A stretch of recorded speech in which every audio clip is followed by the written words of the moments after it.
What is going on, everyone out there in all these social media platforms world? We are so excited to be back with you guys as my camera glitches a little bit there with our next episode of MNC Hoops. I think this is like episode maybe 5 or 6 that we've been coming back. So really excited to get in there. A lot of good games went on this week. A lot of, I'll say, soap operas in a way kind of happened with some, we'll say, attitudes, different things going on that I can't wait to get your guys' take, especially you, CJ and Nick. As always, I like to hear what you all like to talk about on what all's going on. Of course, right now, got a game going on ESPN. We'll dive into that. But before we get going, I would feel bad if I didn't ask how you guys are doing and how your week's been. So, Nick, we'll start with you. How you been doing, man? I'm doing fantastic, man. March Madness is approaching.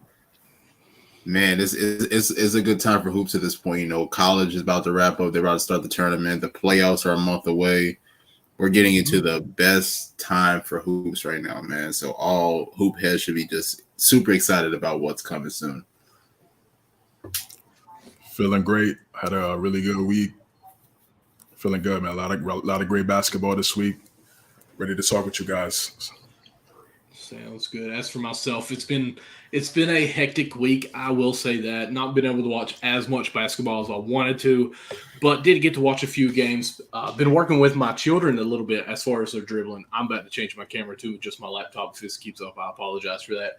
But put a couple of videos my wife did on Facebook where dribbling around. He's really starting to get into just dribbling a lot, which makes me excited because a lot of these kids, my son's just 6 years old. They're signed up for all three of them for Little League, which starts, I think, week after next. So I've been dribbling with him a little bit. But, you know, most of the kids want to do the shooting where you draw back and sling it up and it loses the form. But he's really just wanting to work on his crossover in between the legs. But by between the legs is basically a high kick with a dribble between it. So, you know what? It is what it is, and we'll take whatever we can get. Yeah, that's good. That's good. You already know. Like, once you start shooting, definitely all around the world. That's right. Just so continue to do that, man. He's going to be elite from everywhere around the court. I appreciate that. I that's what I think so too, because everyone can learn to shoot later on. I think young, you kind of learn the incorrect way to shoot, and it hinders a lot of shots as they get older. So, and I've got him I'd say it's a 7.5, 8 foot goal that he shoots on some. So I don't want to put him up on that 10 in first grade. And a lot of people do that, and I think that's dumb. But, he's already getting some of the dribbling drills out, crossover, stuff like that. I already think he can dribble better than Jaylen Brown. But, Sheesh. We're getting there. So that's man, good. I know you're not just saying my guy. I just had to say that for you, Nick. I sent you that little snatchback like a week ago, man. Don't be disrespecting my guy, man. I know. But, of course, the game that I'm talking about is the Celtics and Knicks, which are on ESPN right now. Looks like Randall is about to get a technical on replaying the technical. I'm sure you guys are way faster than what I am. So let's go ahead and talk a little bit about this game because, it's the Knicks are hot right now. We took some time. Can they go on to this 9 in a row? Is, of course. So, and with that, I also want to say, are they the real deal now? Connection's a little choppy, bro. I don't know if that's just me, but no, it's definitely not. I think his connection's bad. Just letting you know now as we start the show. All right, yeah. Okay. I'll see what I can fix on it. All right, bet. But now I'll let CJ go first. The next guy.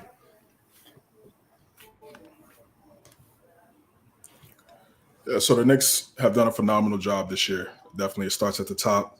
James Dolan being self-aware and understanding that he shouldn't be making basketball moves, and he should let people that understand the game and understand the business of basketball to make those moves. And that's what he finally did when he hired Leon Rose. And then Leon Rose, again, having a high business basketball IQ, come from CAA, running that agency, knowing Tom Thibodeau. Tom Thibodeau was available. He was a former coach of the year prior with the Chicago Bulls, had a lot of great success with the Bulls, won many games, and he was the best coach that the Knicks could have got easily, coming off of David Fizdale, and unfortunately how unsuccessful that time was. Picked up Thibodeau, and then everything changed from there. Also started in the draft, the 2020 draft, drafting Obi Toppin, then drafting Emmanuel quickly as well later in that first round. After that, after you traded Markieff Morris to the Clippers, that first round pick that we acquired from the Clippers ended up being Emmanuel Quickly. So that's one of the biggest trades. Could go down as one of the biggest trades in our franchise history if this guy continues to play well at the level he's playing at, to potentially be a sixth man of the year. I think he should be a starter, but that's a conversation for another day. You bring in Julius Randle in 2019. This is a guy who came from Kentucky, number 7 pick. We know the type of dynamic. He was a very dynamic basketball player then. Played that bully ball, worked on his game, played in the post with the Lakers. Just didn't work out during that time. Lakers had some dysfunction. Went to New Orleans and really showed out, kind of playing that secondary role, coming off the bench with Anthony Davis. A lot of people forget he played with Anthony Davis. So he got to see, another great top 10 player after playing with Kobe as well. As soon as his Lakers career was done, he was an unrestricted free agent in 2019. He felt like he was going to be able to contribute to this Knicks team, and he took a chance on himself and on the franchise. And the first year was rough, and that second year, once they got Thibodeau, the year that he had, second team All NBA, just had a great year, All Star, leading the Knicks to the 4th seed. They got bounced out, but he still had a phenomenal year. No one expected him to have a year like that. Last year, I said the shooting split is 41, 31, 75, but we didn't have that point guard. We didn't have a point guard in there. He kind of had to do everything. Teams would really load up, make it tough for him, which led to the turnovers, which led to the stagnant offense. Tried to acquire Kemba, thought Kemba was going to be the answer after having Elfrid Payton the year prior. That didn't work.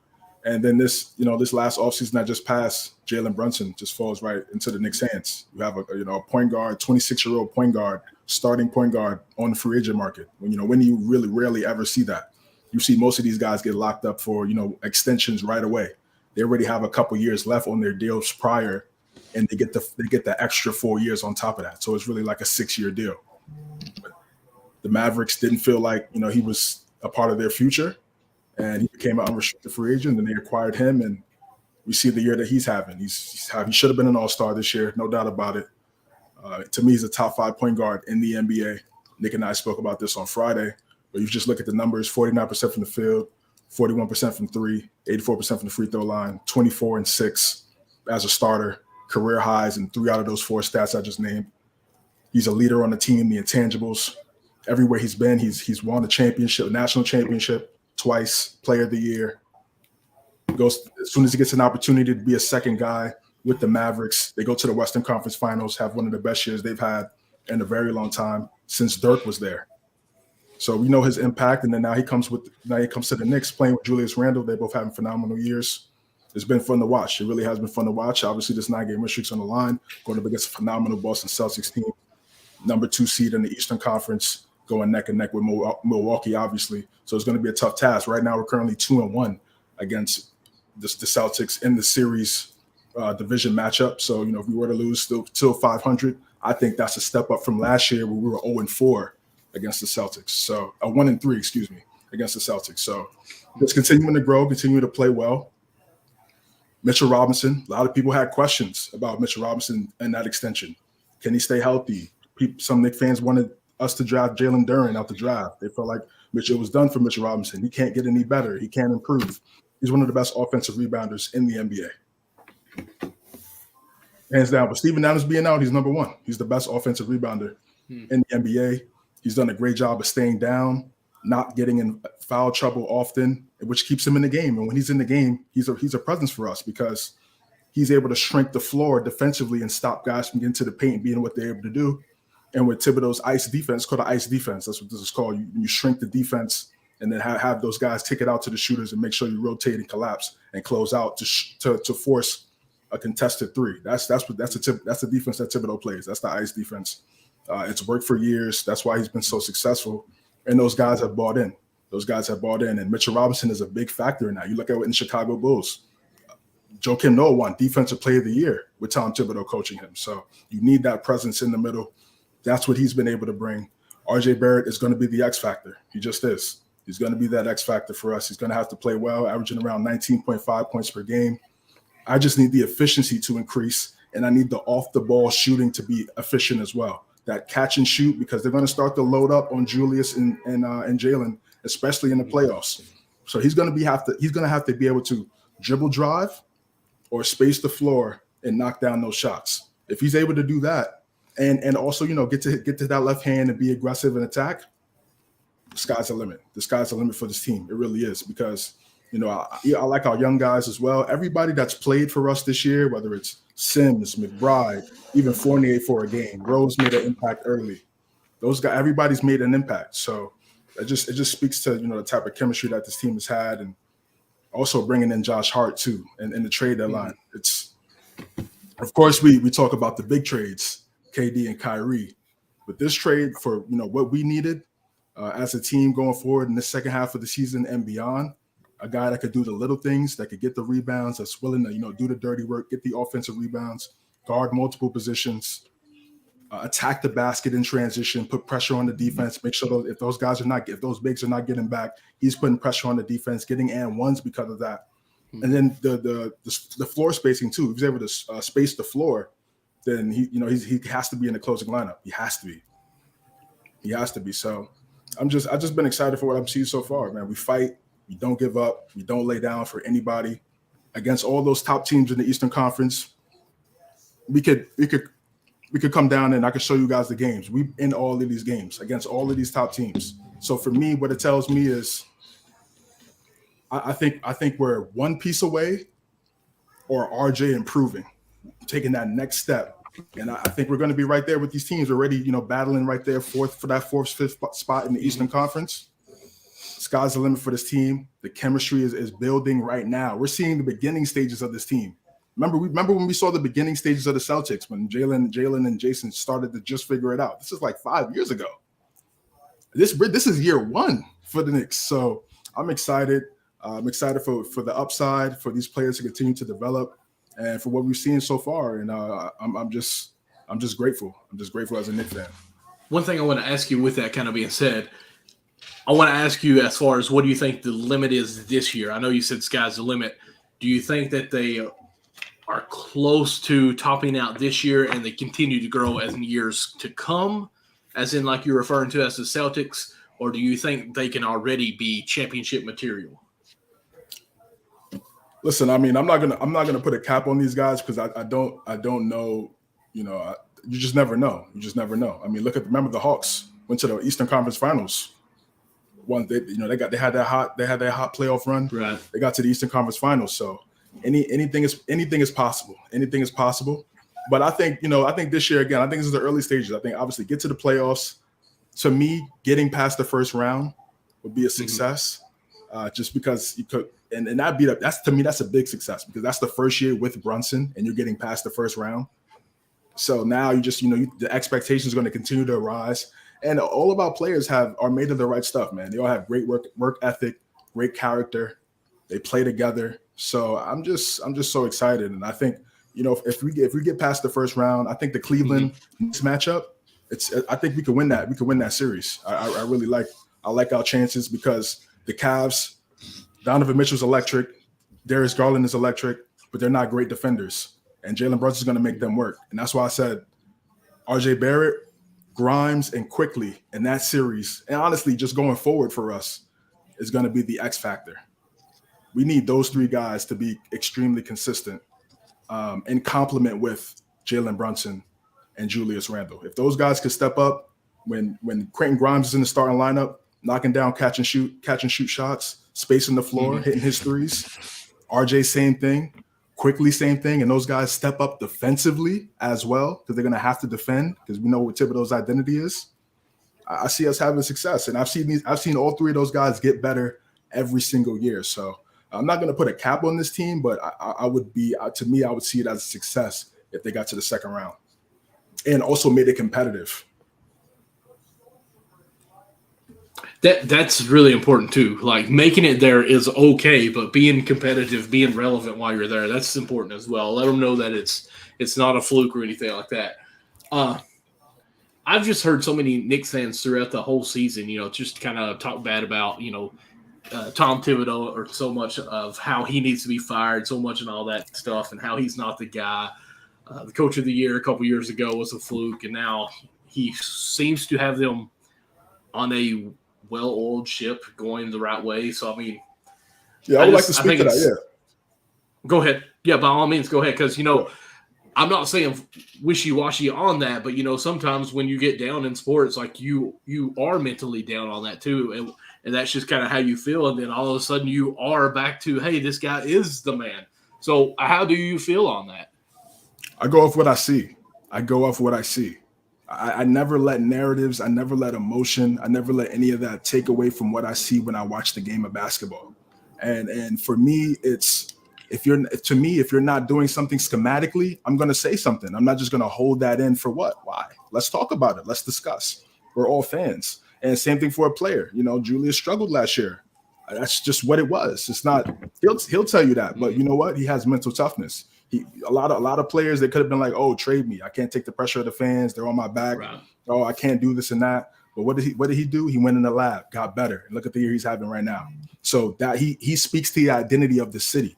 We have players that speak to the identity of this city. And we have a coach also that speaks to the identity of the city. And he struggled last year. And I think obviously not having a point guard also kind of hurts you're running an offense. And bringing in Brunson, he's just been he was the missing piece. He was that missing piece. And not just the missing piece for our roster, also the missing piece for what Thibodeau wants to do. So now this is why the offense looks so much better. And, I'm excited. And again, I still have my reservations for sure. Absolutely. I still have my criticisms. We're not in the playoffs yet. We know for Thibodeau is sometimes doesn't want to counter and adjust. He takes that lane and he whatever his scheme is, this is what we're going to do the whole series. Right. And I feel like game by game basis, especially in the playoffs, because this is the only team you're playing every other day. It's a true chess match. You have to adjust. You have to make counter moves. That's just imperative to me if you want to win. So, I still want to see that. But, from what I'm seeing right now, from everybody that I'm seeing contributing and making an impact, I have to give him his credit, and I have no problem in doing that. Now, I want to just say this. I think no one was saying anything that wasn't at least had some factual evidence going with what they were saying in a way. I don't think that they were just totally off of the board out in right field, as we say in baseball, as far as what some of the comments were saying. I just think this team has finally either clicked on what they want to do and have come together and has made the corrections that they need, and it's working.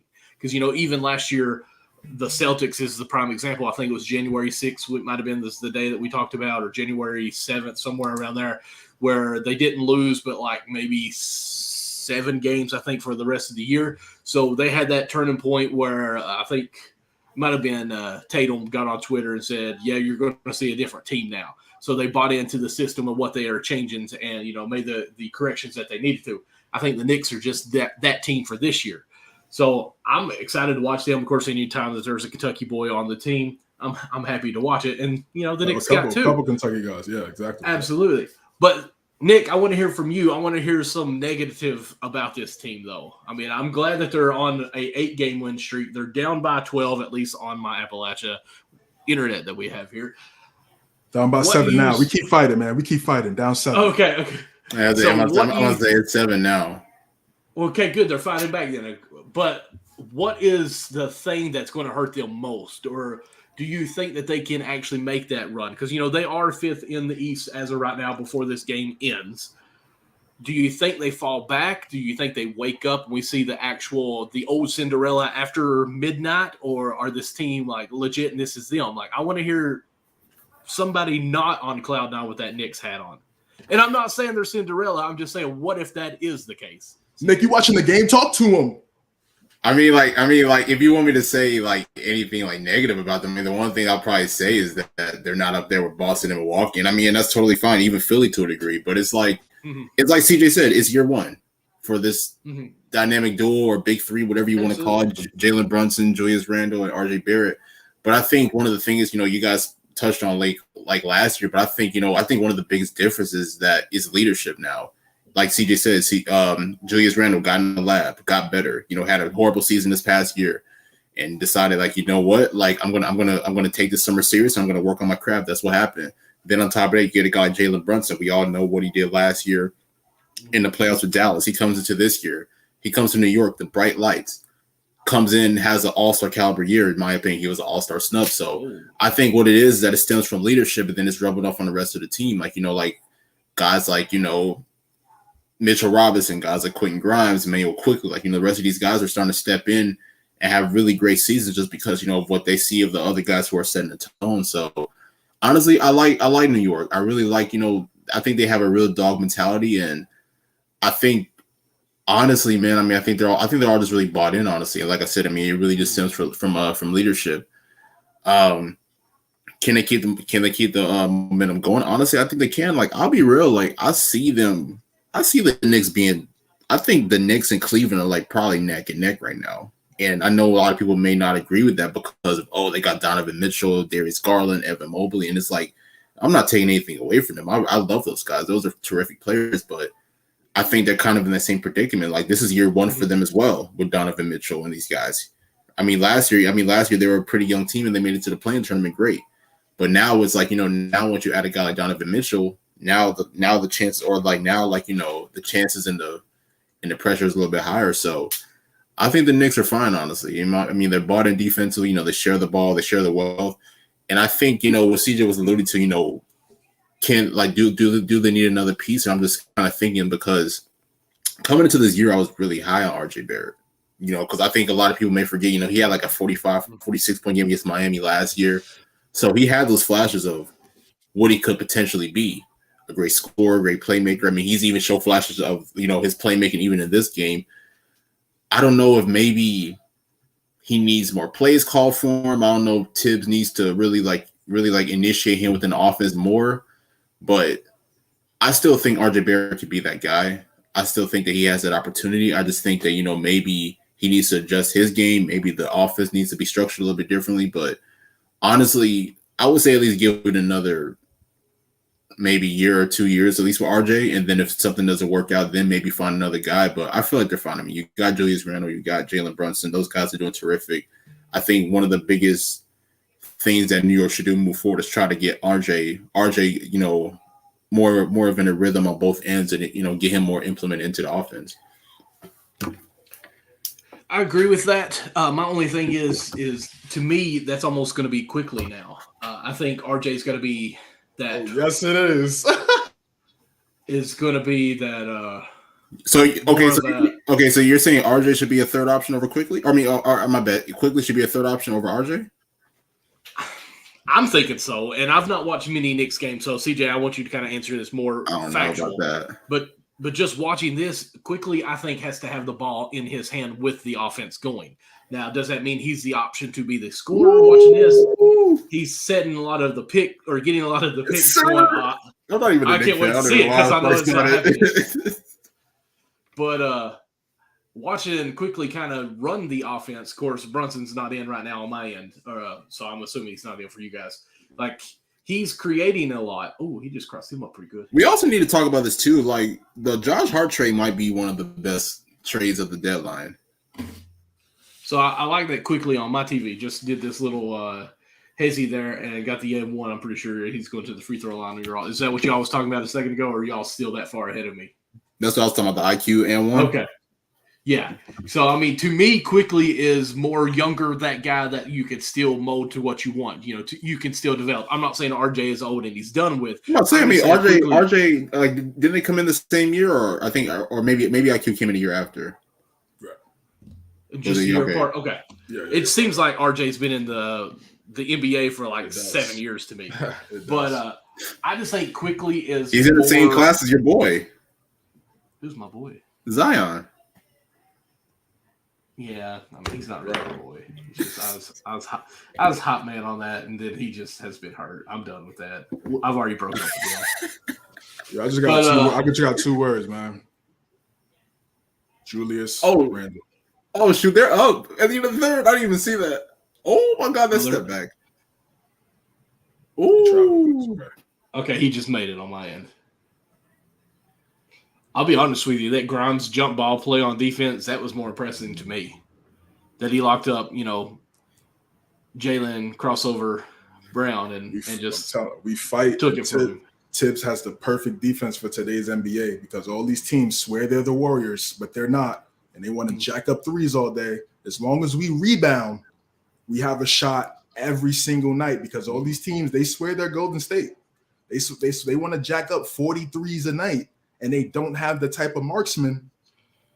You shrink the paint, and you close out, and you can test those shots and rebound and push the ball. And then you got the talent that we have. We're gonna have a chance every single night. Now here's where I'm nervous, and you might make fun of me when I say this, but when you guys don't make fun of me, I don't know. So this is what I'm worried about the Knicks. I'm afraid that they're going to get to that level where they don't know what to do next, because like you've said, they need either an X factor to step up and free agency come next year, or sign, trade, something to that matter, or RJ takes over and steps up and becomes that guy as well. So here's my worry. Are they going to end up being the Miami Heat, where they're getting to be good and then they don't want to lose any of their better players to try to improve their lineup by a key guy, or they're going to say, hey, let's keep what we've got going on, not mess with this culture, and develop our guys? And then, my opinion, it's being a little lackey for Miami, but then you got other teams that may have broken up stuff too early. I'm just going to say Oklahoma to make my point sound even more genius, but we know it wasn't really like, hey, let's trade off for what we got. But in the instance where they try to get the superstars or trade away superstars, are you thinking anything like that, CJ, that you may see them try to keep this together and improve the roster that they have, and that could come back to bite them, or would you be happy with them staying with that? And we're 27 minutes in with just Knicks, which is crazy, but it's good stuff, especially since the game's on. Yeah, I mean, it really just has to, again, I have to see things. I have to see things to make those type of jumps. Right now, I like this team. I feel like we should stand packed and keep these guys and continue to grow and develop. I don't think this is the team where you need to trade a bunch of guys. It was close. Listen, the Hawks traded 3 first-round picks and a player for DeJounte. DeJounte had 41 the other night. Fantastic player. But I don't think he's had the type of impact that Jalen Brunson has had. We almost tried to trade Emmanuel Quickly, RJ Barrett, Quentin Grimes, and 6 first-round picks for Donovan Mitchell. It didn't happen. We said chill. We're not Minnesota. You're not gonna gut our roster like that. We love Donovan. Maybe we'll wait 3 years from now, but you're not gonna gut our roster like this. We're good. We're gonna stay patient. And what happens? Right now we're one game out from the Cavs, and they have Donovan Mitchell, and we don't. So I'm down with staying packed right now. This team is very young. The oldest player that plays on this team in our rotation is Randall, and he's 28. So I think we're good, and we don't need to make a big move. We still have 7 first-round picks over the next three or so years, I believe. Oh, wow! So you still have more compensation if you want to make a move. I love our future and I love our present, and I'm just excited for the third option thing. I would still like to see RJ be the third option, but remember, I also said RJ, Quickly, and Grimes. We need all 3 of those guys to be consistent and efficient in complement with Jalen Brunson and Julius Randle, and we're gonna have a chance every single night. And what Hart's ability to do defensively. What Hart's ability to do defensively, with Quickly is just improved defensively, man. I've just been so impressed with his defense, man. His ability to stay in front of people. It was a plus at the University of Kentucky, but for him to put some weight on, I believe he's over 190 now. He's staying in front of guys. It's just I'm so impressed. I'm so impressed with his development, man. I'm so excited. I'm just grateful. I'm just grateful, man. That's the best adjective I can use right now. It's just true gratitude. Okay, I know this is almost comical to ask now, but technically they're up 3 with less than 11 minutes to go on my TV. It's actually 10:30 right now left. Do they hold on to win this game? I mean, these few minutes right here is going to be very key. No Randall on the court, so Hartenstein, RJ is going to have to step up. He had a nice layup earlier. We're gonna need those guys to really play well because Tatum's on the court right now, and he's gonna be able to get some big time possessions also. So it's just strappy. We gotta play well. We gotta play well. Mm-hmm. I'm telling you, I'm gonna be honest with you. I'm liking the Knicks team just for the fact that they don't really have like superstars, and I feel like they've bought into that like persona in a way. Like, hey, we're just gonna grind on you until we get what we need. Play together. I'm gonna be honest. I think we do have a superstar. I think Jalen Brunson is a superstar. Well, I'm just saying, like, and that's fine, and I'm fine. I'm just saying, like, the established, like all over commercial stuff like that. That's what I mean. Like, there's not anything on the team that's everyone's like seeing all over the world, basically like advertised. Right. I think no mainstream guys. Yeah. Elaborate on that, CJ. Jalen Brunson being a superstar. I mean, he's just right below De'Aaron Fox, but not a chance. I'm staying out of it. I just think he has the qualities. It's just his first year being the guy, and look what he's done, bro. It's like he's been here already. Mm-hmm. That's really what he's playing like. He's playing like he's done this already for multiple years, and we just picked him up out of the sky. That's not what happened. 2018, he was coming off the bench. 19 off the bench. 20 off the bench. 21. It wasn't until last year he had an opportunity to, play a significant amount of games, develop, grow, learn how to get to his spots quick, and truly become a point guard. Because that's what we saw in Villanova, but it took some time for him in his first few years in the NBA. And we saw the success that Dallas had. They had one of their most successful seasons since Dirk was there. I had said that earlier. Mm-hmm.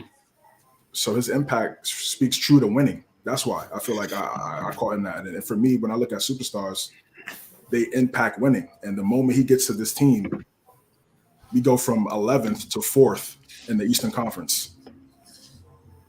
And we really didn't change much in the roster. We added Hart and Hartenstein, and we added Brunson. Y'all took a big loss when y'all got rid of Cam Reddish. I don't think you being sarcastic, right? I'm being sarcastic. I was thinking, this is a steal. Yeah, steal. My goodness. Anything else we need to cover as far as the Knicks possibly winning? They up 6, baby. Wow, this guy is special. This guy's special. And I'm telling you, I had. Oh yeah, go ahead, bro. I'll tell you. Well, just at Kentucky, he wasn't like our superstar. He wasn't our main. Like, he was probably our 4th option. I'm about to say he was coming off the bench for Maxey, wasn't he? I think so. Off the bench for Hero in the beginning. Yeah, and I think later on he was coming in and starting, but like most of the time he was the second string, and he could have had that. Yeah. Well, I was just gonna say, when I seen that he was drafted, I was like, okay, that's awesome. I didn't think he'd be drafted, but he's got potential. So let's see where it goes. Awesome. This is be great. Mr. Hustle, always smiling. He always seems like he's having a good time. You see RJ, and he's doing great. Come on, man. Yo, there's still 9 minutes to go, though, man. I love this team. Quickly, at Kentucky, his freshman year, he came off the bench, and it was behind Hero, right? Mm-hmm. He struggled. Couldn't really get a shot going. Couldn't really get to the basket because he didn't have. But he played defense. But he played defense. I believe wasn't he the SEC defensive player of the year? His sophomore season. He possibly was. I'm not going to say yes. He was either SEC player of the year or defensive player of the year. It was one or the other. I would say it's defense player of the year because I was looking at his play. I was looking at his player profile when he got drafted. I looked at all his shooting clips. I was locked in. I wanted to know who he was, and I was a fan. And then, of course, the defense too is what impressed me. Now his ability to create, even in the rookie season, he had 30-point games. He could get to his spots because he developed that floater. His rookie season to develop a shot that's always going to be there because teams don't respect the mid range. Right. And this is another thing too. This is so perfect. I'm so glad I remember this. With Julius Randle. With Julius Brunson and what Randle and Brunson do, their ability to get to their spots in the mid-range.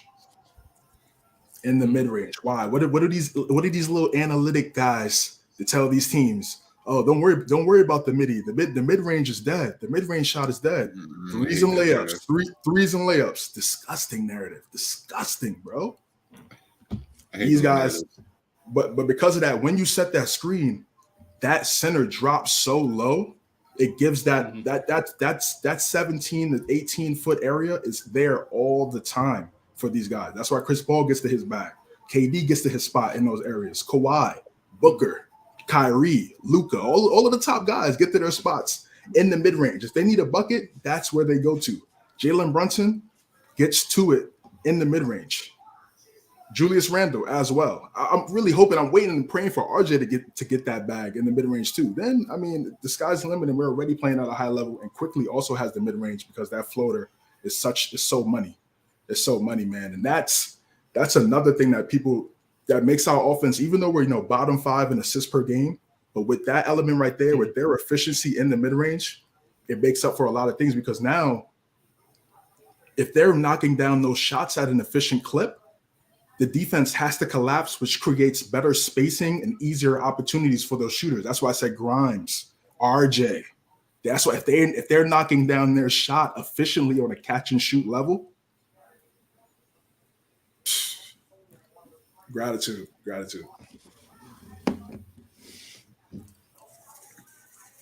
So, real quick, one question. I need one number for both of you all, and then we'll move on to our next little topic that we got here. In the regular season, the second half, where do you see them, Nick, finishing in the top 10? Where are they at right now? Hang on, let's check. Where are they at right now? They're 5? And I think they're a game and a half behind 4th, maybe. I'll say they finish at least top 6. I think it could happen. Because right now they're right ahead of Brooklyn. Brooklyn, even though I still think Brooklyn could be a playing team, but they will drop out of the top 6 in my opinion. Mm-hmm. Miami might take that next step up, but could Miami possibly surpass New York? Who knows? But I definitely still see New York being at least top 6. CJ, where do you see them finishing this season, the regular season, top 10? Yeah, I see top 4. I see top 4. I can see us getting that 4th spot. I can see us getting that 4th spot. We're playing together. We're really playing at a great rhythm right now.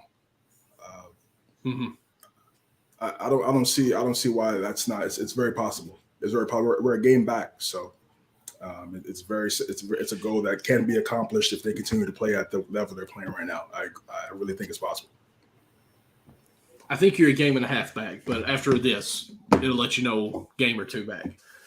I'm going to say that they finish at 5, and I know that's kind of not saying anything since they are 5, but I don't think the Nets make a push to try to jump over them. I agree with you, Knicks. They fall back.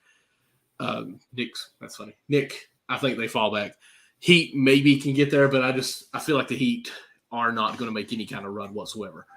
So I'm going to say that they finish where they're at. Cavs are pretty solid. I think they got a weaker schedule, so I'm going to say they finish where they're at here. All right, with that being said, let's go ahead and move on over to our next what it is we're going to get into, kind of a recap segment here, if you will. Had some good games going on as CJ's already up here. The Suns Mavericks recap. Go ahead and pull up the score. I want to do that because, we had some good stuff happen in that.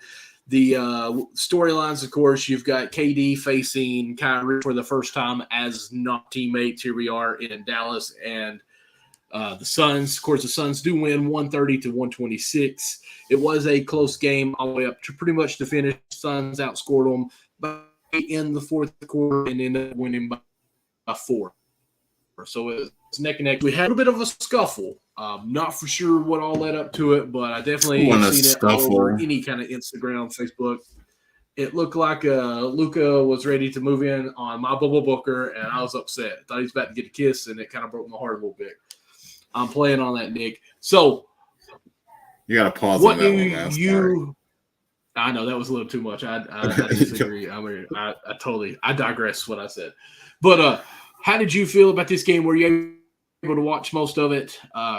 Also, CJ, I'm going to take away that Suns Mavs on you. Okay, you already did, didn't you? Just so we can see that face. Let's hear what your thoughts are. I didn't get a chance to watch the majority of the game, but I definitely did watch it down the stretch. Obviously, I mean, we actually discussed this about a few weeks ago, like as far as, last possession or, going like, game down the stretch, whose hands would you hold the ball in more? Would it be Devin Booker, Kevin Durant? And I think we all, or maybe me and CJ agree. I don't know about you, Michael, but we definitely said Kevin Durant. Like, I think with his scoring ability and look, I mean, honestly, these two so far, like they've been just a tandem. And I feel like this is what I mean when I say that Kevin Durant is one of the more selfless players in the NBA. I know that he's not going to impact the game from like an assist perspective as far as like, passing or whatever, but what he's been doing so far is like, being the second man behind Devin Booker so far, it really shows that, that he understands his role with this team. And all he's really here to do is just help elevate the team. And I think that's what we're seeing on both ends, to be honest. He's being great defensively. On offense, he's definitely scoring at a very high level.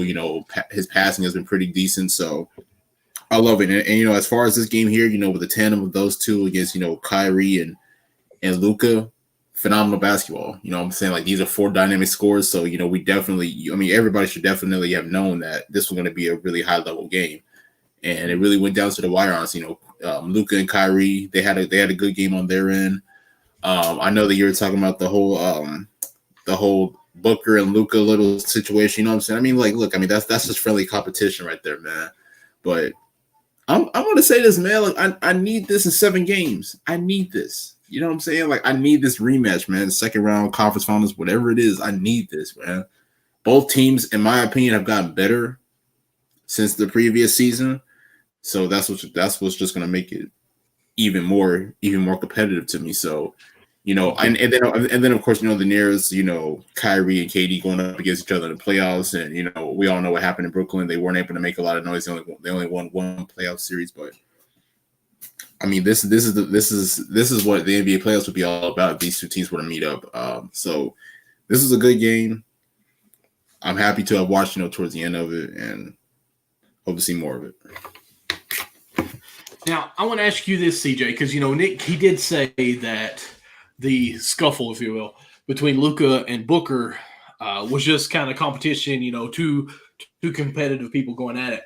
This is not the first time that we've seen these two kind of have something going on. I think last year during the playoffs, they had a little bout where they were going head-to-head like this, at least having words when I say head-to-head on that.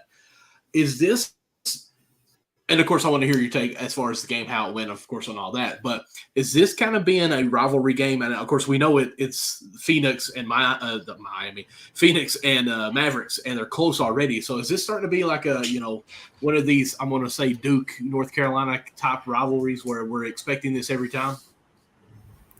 Dallas Mavericks, Phoenix Suns, definitely is going to be a rivalry. It was a rivalry even when Steve Nash and Dirk Nowitzki were playing. It was definitely something they used to go at it. When there was Avery Johnson and Mike D'Antoni going at it each and every year. Both of those teams were top in the Western Conference. Steve Nash, Dirk, both won MVPs during those times in their prime. So this is nothing new for either team, either fan bases of either franchise. This is something special. And now, from what we saw last year, what Nick alluded to, and the 7-game series, how that went, the back and forth between both squads. And then ultimately seeing what happened in Game 7 and with Dallas able to respond and, just end that series in such a dominating fashion. There were questions going into this year about both squads. Do they have enough to contend? And I think there's no question that, to me, there's no doubt in my mind that they looked at what the Mavericks did in acquiring Kyrie and was like, okay, listen, we love Mikal Bridges, we love Cam Johnson, but we need to make this move for Kevin Durant. We need to try to win a championship and contend.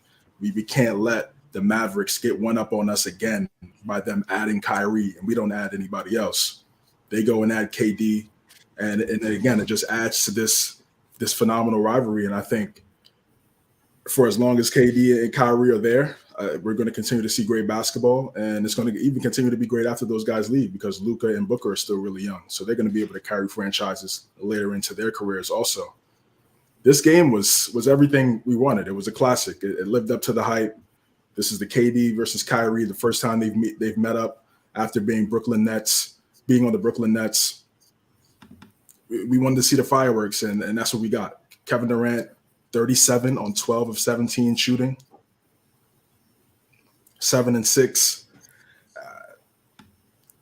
Unstoppable, really unstoppable. One of the most unstoppable, unguardable players we've ever seen.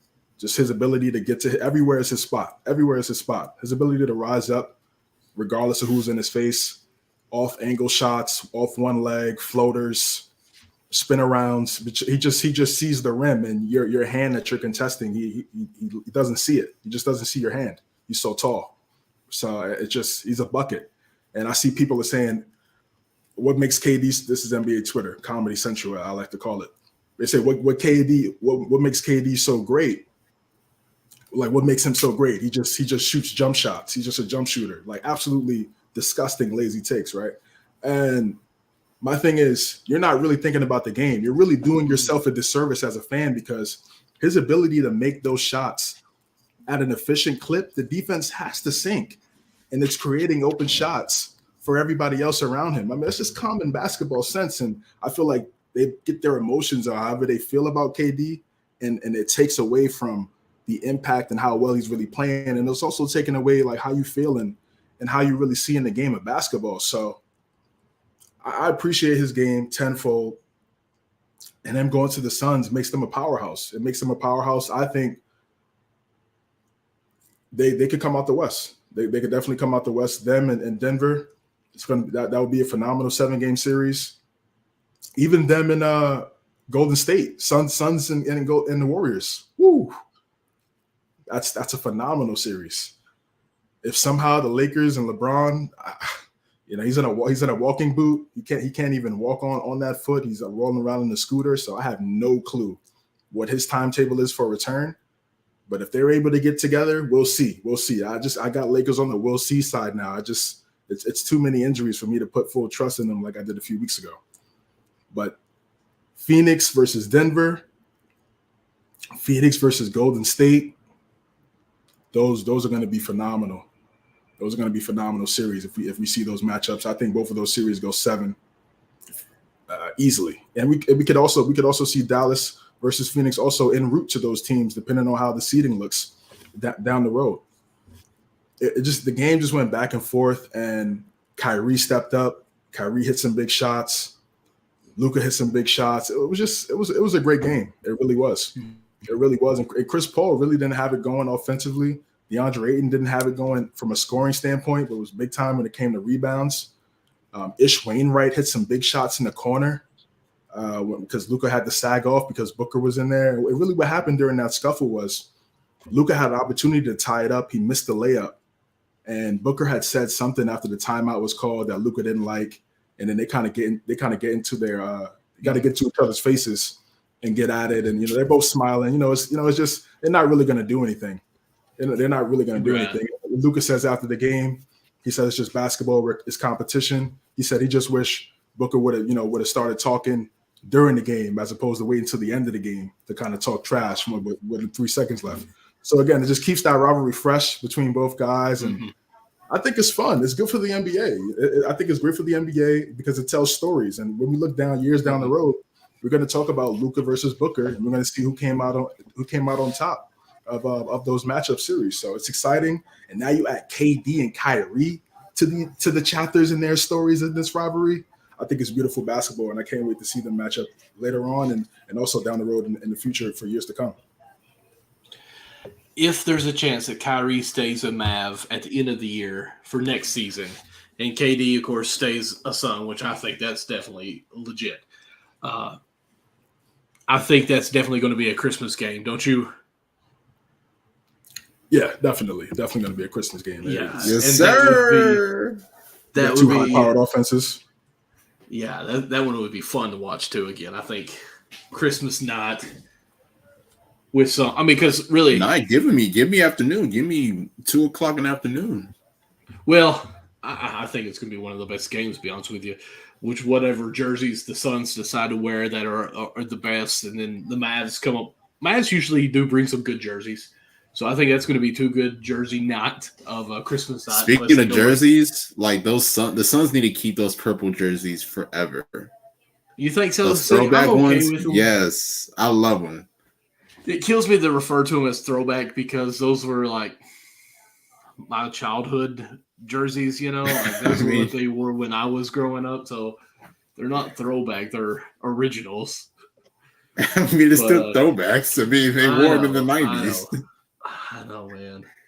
But yeah, I think the Suns Mavs Christmas game next year, 2023, will be great. I'm just happy I hope we get this matchup somehow in the playoffs in the Western Conference Finals would be wonderful. I don't think that's going to happen, but it was a great game. Great recap of that, you two guys. Now let's just go ahead and transition on over to our other game, which, Nick, I'll let you go first on this one as well because I'm sure you want to talk about. Oh, my God. I really don't, but we can, I guess. Well, I mean, it's at least your team. And so, we had a great game, at least, between the Warriors and the Lakers that went on. I think it was yesterday, wasn't it? That game was yesterday. And the game? Yeah. You talking about the Warriors and Lakers? Warriors and Lakers. That was today. That was early today. Wow. Good Lord. I had a birthday party for one of my nieces as well. This day has been very long. No, so last night was Sixers Bucks. And we'll definitely get into that. Okay. But let's go ahead and go on over to the Lakers and the Warriors game because, Nick, I know you want to say a lot about this game, right? I'm just going to bring up a stat, and it's not a pleasing stat. 7-25, I believe, on the road. That's what the Warriors have been this year. That's crazy. It's been abysmal. Luckily, the thing about it is that, I mean, we've been in most of these games, but this one in particular, I mean, you got to give credit to the Lakers. The Lakers shot the ball well. This new team, like, I love this new team. They play well. They execute on both ends. Role players come in and step in, and play hard. Guys like Jared Vanderbilt, Malik Beasley, Austin Reeves, Lonnie Walker. So you got to give credit where credit is due. Anthony Davis has continued to lead the way, at least for the Lakers. Had a strong performance as well, had a nice double-double in this game and even in the last game as well. So he's definitely stepping up in the place of LeBron, while LeBron is sidelined due to that foot injury. So give kudos to him. But I think, and even for a lot of people on Warriors Twitter, a lot of these rotations that Steve Kerr implements into the lineup, especially in the closing lineups, just don't necessarily make sense to me. I like guys like Anthony Lamb and these guys, but I just do not think that they are worthy of being in some of the closing lineups to me, especially in this contest per se. So, I've seen a lot of people on Warriors Twitter complain about it, and honestly, I can really see what they're talking about. So, I don't know what Kerr is doing. I don't know if he's trying to try new techniques, try new experiences, with different lineups, but at least, down the stretch of the game, we need to have our core guys. Steph, Clay, obviously, Jordan Poole, Draymond, and then obviously Wiggins whenever he does get back, but we don't know his timetable as far as his return. But honestly, man, I mean, playing on the road has not been the strength of the Warriors this year. I don't know what it is. I guess, and look, I mean, I get it. Like, whenever we do play a chase, it's a different energy. We got the crowd behind us and, we're in familiar territory, but when it comes to just playing on the road, it's not necessarily the best experience. So the Warriors are obviously still a team that will be in the play-in, in my opinion. They will be in that playing spot and they will make it to the playoffs. But with them being so horrible on the road, what I'm saying? Like, I don't know what chance anybody can really give them getting out of the first round, especially, if we're the A seed and we got to play Denver on the road, those first two games on the road, and then a potential game 7 in their home building. Like, what I'm saying? I mean, obviously it's the Warriors, they can get it done because they've been in these hostile territories before. We've been in these big pressure playoff situations, but given this roster and given, how things have gone this year, it hasn't been great for them on the road this year. Mm-hmm. And, just kind of looking at stats, because I can't remember this game. It must have been when I was at the party anyways. But just looking at, of course, I'm using Shout Out Bleacher Report on their stat lines here. Golden State shot 40% field goal, 35 from 3, 83 from the free throws. Lakers were 44 from the field goal percentage, 3.33, and free throws was 82. Really, the Lakers made, let's see here, 6 more buckets, and there were 2s, and they made 3 more free throws. That's really it. It looks like, as far as this, because, Golden State made 7 more 3-pointers, which is going to be usually the case for any Golden State team. But really, it was the turnovers, and they only had about 5 to 6 more turnovers than the Lakers, and it was just 12. So it's almost like they turned the ball over, and the Lakers took advantage of that by just trying to read a stat sheet on there. So it looks like when the Lakers got a turnover on defense, they capitalized on it, and that's really the difference in this game. CJ, am I reading the stat line right on that? Because as far as shooting percentages on everything else, they look pretty much neck and neck. It's just the Lakers caused some turnovers and got some easy buckets. Yeah, that's exactly what happened. The Lakers did a really good job. Yeah, the Lakers did a really good job defensively in this game. They stopped Golden State from, really doing what they want to do, which is knock down threes. They just didn't have it going from 3, unfortunately. For Golden State. And Anthony Davis went crazy. 39 points, 8 rebounds, 6 assists. They didn't have an answer for him. If he's on, he's active, he's aggressive, like we saw tonight, then they're going to win a couple games without LeBron. They should be able to win a few games without LeBron. That's how talented he is. We need to – I'm not saying 39 every single night, but definitely 30. Every night with assists, and then all those other guys need to step up. Austin Reeves did a really good job knocking down threes, doing the hustle plays. We know what Jared Vanderbilt brings to the team, him doing the little things, getting offensive rebounds, his defensive versatility. If his shot is on, but that also adds another factor. If he's able to space the floor. They don't have D'Lo. I'm not sure when he's going to come back. We know the time. I'm not sure about the timetable for LeBron. Before they said he doesn't need surgery, then they said he might need surgery. So I'm not sure what the status of LeBron James is going to be going forward. But, for right now in these present games, this is a really good opportunity for Anthony Davis to show Laker fans, I'm here. I'm going to be here for the long run post LeBron. And this is kind of an early introduction to this because I'm going to stay healthy. I'm going to dominate on both ends. I'm going to be a leader.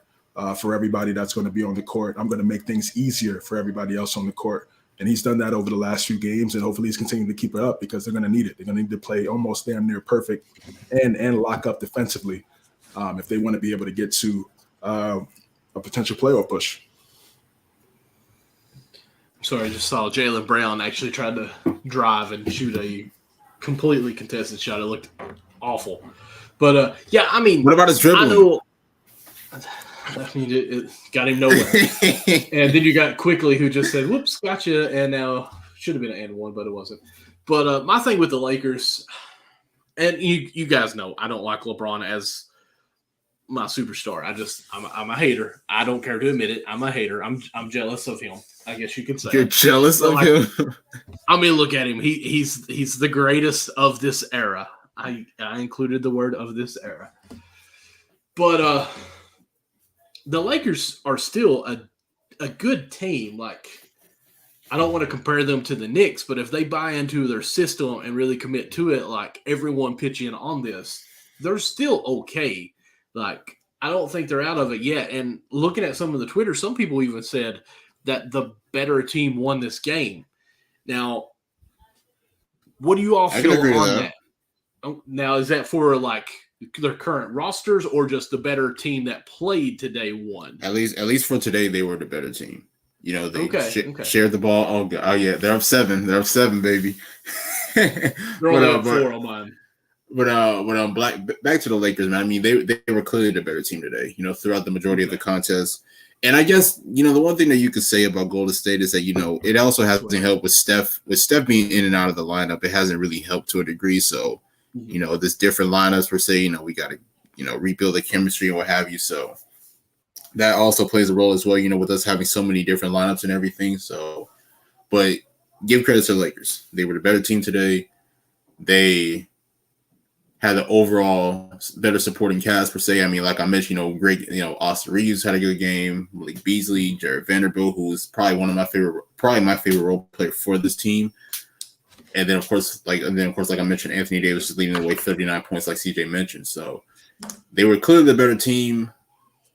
Today, at least. I don't know if I'm going to go as far as overall. I still think both teams still have a lot of things to figure out, at least over this next month, and then we may possibly see. But definitely today, you got to give credit to the Lakers. You know, they played an overall better game.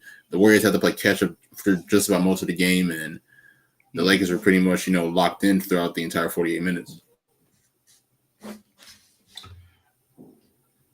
So, have they said yet how long LeBron is going to be out? Because I know you said, CJ, possibly surgery, possibly not. They're kind of back and forth on that.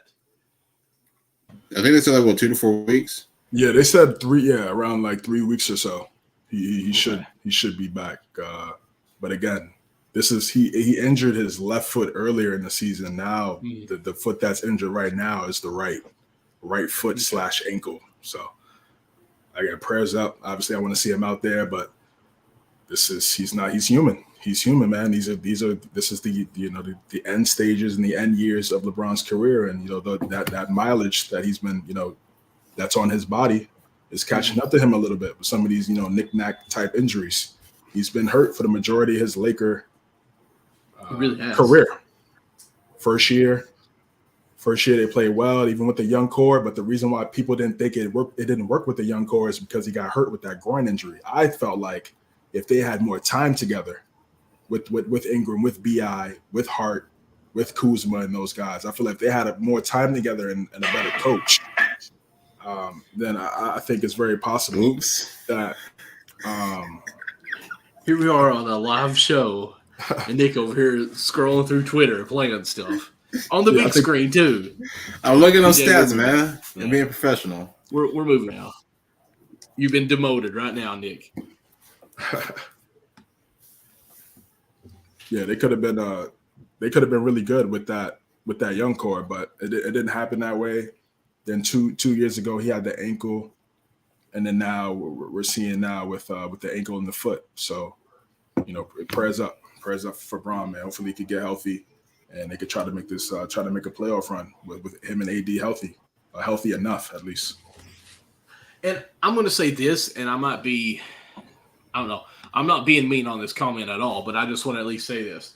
Like he said on camera that you can see him, you can actually hear him while on the floor. He heard a pop. He said that a couple of times. I heard it pop. Yeah, it popped. Many times in my career of basketball, anytime someone heard a pop or felt a pop, it was ligament damage, and they were out for quite a while. So if he's only out for 2-3 weeks, that's amazing on that. So, and I guess the only reason why I'm saying I'm not trying to be mean on this, I'm not trying to say he didn't hear a pop, but he's lucky if he did hear a pop to only be at that a minimum of 2 weeks. So hopefully he is back because the NBA does need him. I mean, it gives us something to talk about with LeBron in the NBA. I mean, he's not even playing. We're still talking about it. So with that being said, quickly showing 29 points, RJ 28, Randall 27, Tatum 34. I think it was Brown had 26, and there's 17 seconds left. The Knicks are up 1 with the inbounds play here. Just kind of giving an update as the game's going on there on my end. You guys probably already have the game off, and they're already playing their next game because that's how slow my internet and how far behind it is. But with that being said, do the Lakers have a chance to still get into the play-in game if LeBron is out longer than 3 weeks? Because we already talked about on the show many times that they got to go almost perfect through the second half. Maybe win 5 to 7 games or lose 5 to 7 games through the second half. And this is going to hurt. Of course, they won, but I'm just saying playing without LeBron. And then we'll move on to our next recap. Yeah, playing without LeBron, they're gonna need everybody. They're gonna need everybody to contribute. Darvin Ham said, if I need to motivate you at this point in your career as a player, then I don't know. There's nothing I can do. You should already be motivated. You should already be motivated at this point. If you don't want to be motivated to win, be great, especially with that jersey that you have on. This is not, one of these other type teams. This is the Los Angeles Lakers. They expect championships, and you got to bring it every single night. You got to bring it every single night, man. So do you think with LeBron, if LeBron's out more than 3 weeks, are they in the play-in or no? Pull up the standings.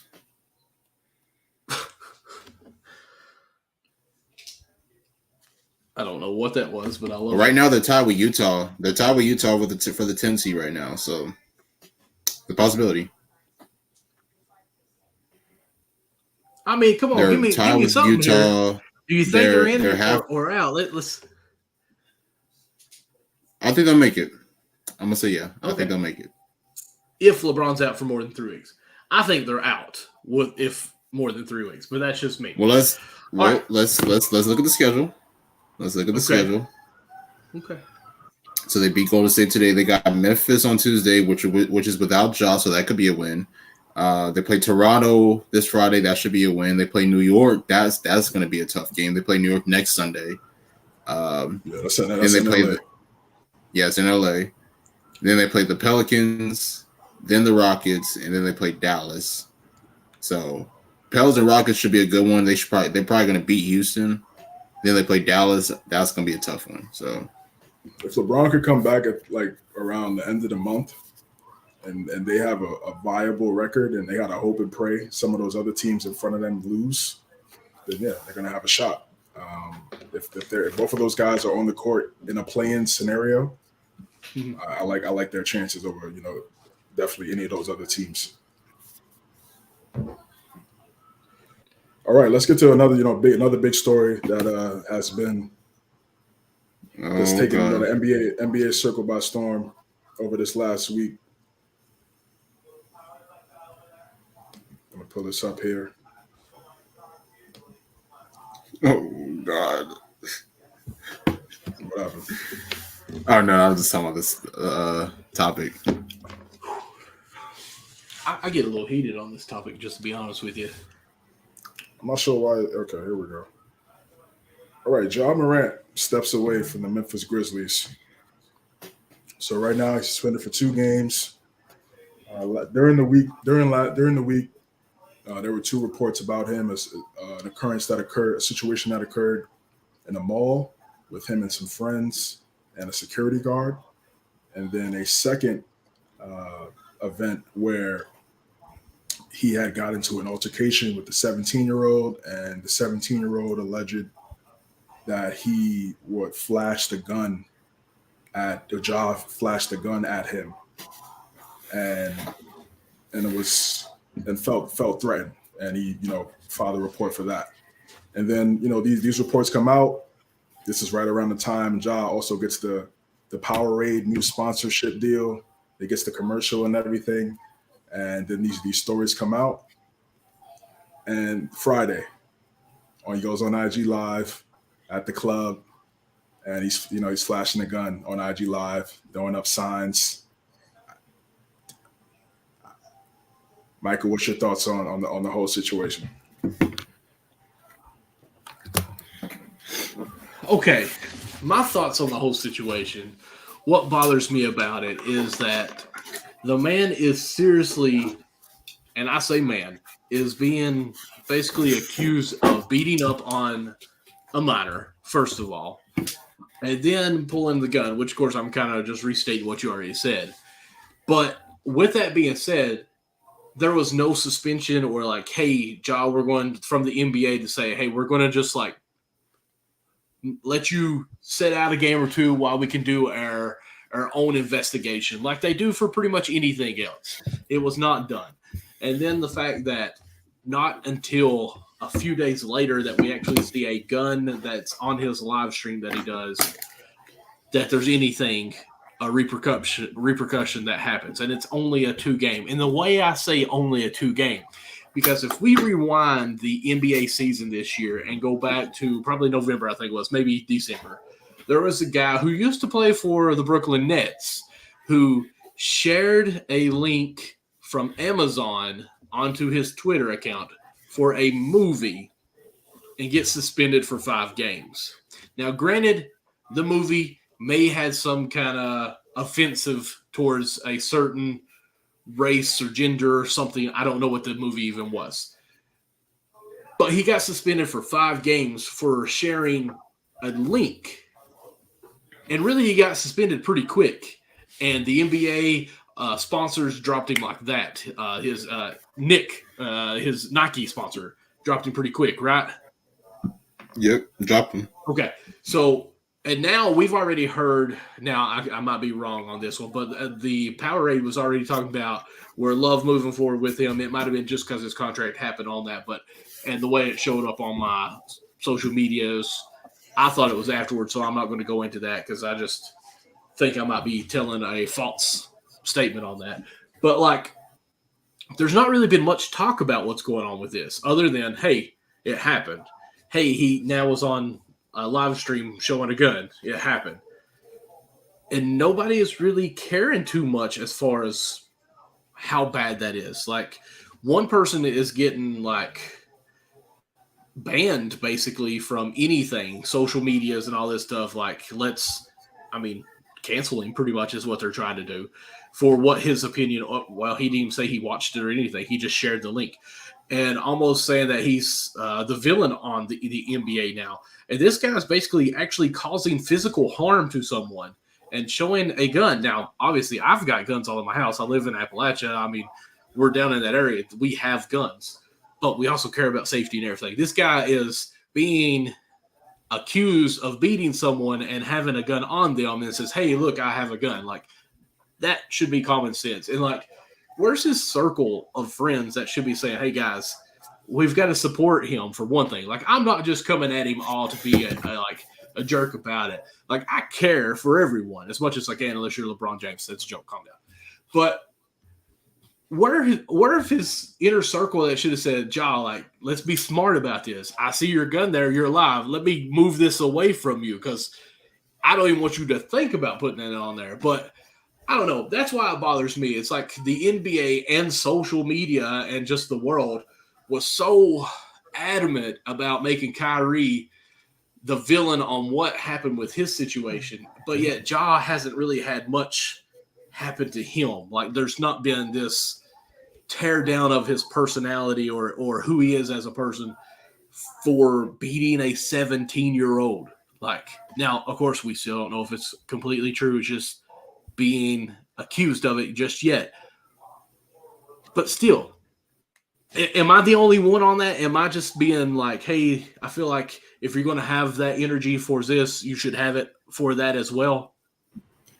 Well, I'll say this. I actually just recently saw a report on Twitter. I don't know if it's true, but it looks like they pushed his suspension from 2 games to indefinitely. So, like I said, I don't know if it's true. Okay. I mean, you know, it's an unknown source. I mean, I don't know. I won't really believe it until I see either Wars or Shams report it in a way. But just touching on the Ja situation, just a sad situation. You know, the timing is definitely wrong. It's just. And it's crazy because I saw a tweet earlier today. It was from Paul Pierce. And he was talking about his situation of when he had a gun after. I mean, I'm sure if you know, in 2000, Paul Pierce had an incident where he was stabbed, like 10, 11 times. And then after that, he ended up just carrying a gun with him, for the longest. So I can understand it from that situation. But sometimes it's not even just about having the gun. It's just really just going on IG Live, just flashing and, just really glorifying things. And I think that was kind of the biggest issue that I had is like you said, Michael, people carry guns. Like, you know what I'm saying? Like, people carry guns for safety, protection, whatever it is. But, once you flash it and show it off in front of like thousands of people, and in my opinion, Ja's got to be smart. Like, you know what I'm saying? Ja understands that he is a star, superstar, whatever you want to call him. And he understands what him going. He is a role model. And I'll tell you this, I have a little cousin, he's 12 years old. And his favorite player is Ja Morant. So it's like, that should tell you that. But it's like, for Ja, he needs to be smart, especially in that situation, especially with him being a star, you going on IG Live and flashing off a gun, if you at the club, like, nobody's mad at you being at the club, bro. Go out and have fun. You know what I'm saying? Like, that's cool. Like, especially after a bad loss, go out and enjoy yourself. You know what I'm saying? Like, relax a little bit. But you going out, flashing the gun on IG, and then do you think that the NBA is not going to get a hold of that? Do you think that people are not going to talk about it? Like, we live in a social media era, bro. Like, anything that you do, they're going to screenshot it, they're going to screen record it, they going that's getting all over the internet because that's what you expose. So it's like, it's just all about being smart in the situation. And then, like, when I mentioned, the timing of it is because what CJ mentioned, he's already got situations already going on. There's an ongoing situation with him and the teenager. This is a situation that happened at the mall, like CJ said. Then there was a situation I think that happened after the Pacer game with a security guard, I believe. So it's like you have a lot of these ongoing situations that already involve guns, and then you go on IG and flash a gun. Because I'll be real, I saw it on Saturday morning. I was like, man, I hope this is not real, and I hope that this is an edit. Because you know how people do. People edit things and everything. So I'm hoping, like, man, I hope this isn't true. But, as the story kept, continuing to go, I was like, dang, it really is true. So I don't consider Ja a bad person. I know a lot of people may hate him. A lot of people may want to cancel him. I don't consider him a bad person. He's just making some costly decisions. And he's just being stupid. I mean, that's all. Yeah, yeah, that's true. I mean, that's definitely true. But hopefully, he can just look at the situation and understand his position as a role model, as a star, as the breadwinner for his family. Because once you get to that situation, you not only change your life, but you change your family's life. When you're representing your family, you represent your dad, your mom, his sister, whatever it is. So hopefully, he can look at this situation. I love the statement that he did put out, and I do love. I don't know if you guys checked it out, but Jalen Rose had a comment on the situation. And I really love what he had to say. I don't know if y'all checked it out, but if y'all do, and even for the listeners, make sure to go check that out. But I just hope that he looks at the situation and just says, you know what, I must move better, I must move smarter. Because like I said, I don't consider him a bad person. I don't like looking at the situation. Not going to change my perception of him. I still think he's a great player. I still think he's a great person. People just make dumb decisions. So, like I said, I just hope that he looks at the situation, understands, takes accountability for what he did, and just look to come back from this better. That's. I just want to say, Nick, I don't think you've ever shot a gun, right? Have we talked about that before? That you've not shot a gun before, right? Or was it fishing that you've not done?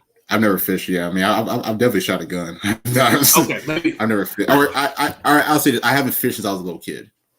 Okay. Well, like, one thing, and CJ, I'm sorry, I'm probably jumping into you, but like, he was flashing the gun to me to be boastful, really, to be like, yeah, hey, in a way, it looked like I've got this. You can say it's true if you want to, but you can't touch me, almost is how I took it. But he was holding the gun with his index finger and thumb, and it was upside down. I have never held a handgun like that in any time in my life. And I'm just like, I don't know if this boy has ever actually tried to even shoot that thing. Now, I could be completely wrong, but the way he was just doing it almost like it was cocky, but at the same time, like he'd never touched the thing before in his life. So that kind of made me think, I don't know if this guy's trying to act like he's hard here or not, but yeah, he's looking pretty silly to me. CJ, how do you feel on it? And I'll move you on. Well, Yeah, this is just a sad situation. This is really just a sad situation all around. Again, it's just making poor decisions. I saw Paul Pierce's tweet. I just feel like it didn't make any sense because when he's talking about him needing the reason why he carried a gun because he needed protection from what happened to him when he got stabbed at the club. But that's not the situation that's going on with Ja. With Ja is going on IG Live, flashing it, kind of showboating that he has it, and he does it after there's already been 2 incidents, regarding him. One of is involving a gun. So I'm not sure what's going on in his brain, but he really needs to wake up. He really needs to wake up because you don't want this to be an occurring thing. You don't want people to have this type of opinion of you. It's already over. I mean, once things like this hit social media, it doesn't matter what you do after this. People are going to have their feelings about it, and we don't know all the information. It was just 2 articles that got dropped. We don't know all the information. We've seen a lot of situations of people accusing athletes and they're lying for cash because they know more times than not some of these they're going to settle as opposed to going to trial and they're going to get money. We've seen that all the time. So I'm not just going to completely judge and just completely execute and come with a certain opinion on Ja just yet because it's still very fresh and obviously more information is going to be presented to us in the future. But right now, with these stories, with the situation, you just hope, and it makes it look bad because he went on IG and then flashed the gun after it. It's just like a big fu. Like, yeah, it doesn't matter if I did that or not. Like Michael said, Untouchable. Yeah, I'm untouchable, and that's what a lot of these celebrities think. That's what a lot of celebrities and athletes. That's what they think, man. They think they're untouchable. They think nobody could touch them, and because they have all this money, he'll get suspended probably 5 games. I mean, it's been 2, and if they've changed it, like Nick's saying, maybe 5, and fine $500,000. That's chunk change to them. It's untouchable. Yeah. He needs to wake up, and he really needs to surround himself with better people, not yes men. Those people that he was with on that IG live, they don't really love him like that. They don't love him like that. Because if you really love somebody, you tell them the truth. You tell them the truth about themselves, even if it's uncomfortable. Even if it's uncomfortable, you tell that person the truth, because love is truth. And the people he has around him are enablers. That's what they are. They're enablers. They're yes men. They're around him just because of the cash or the influence or whatever it is. He's babysitting them, and he thinks just because they're wherever they're from or what they do is quote unquote tough. And he's around that. He thinks he's that too. And again, he's not really in touch with reality, because again, once you make so much money, and once you have all this influence and everybody's talking about you, you have all these endorsements. You're not in tune with what's really going on, and you think you can do anything, but that's not the case. So he really needs to humble himself. He took some time away. I think it was smart. One, because if you're going to play these games, the media is going to ask you questions every single practice, every single game. So I'm pretty sure he wasn't going to be. He's not mentally ready for those questions. And also the allegations are still pending as well. So that would have been a PR disaster. So I think from a Morant side, on the Grizzlies side, on the NBA side, it was definitely smart for him to step away.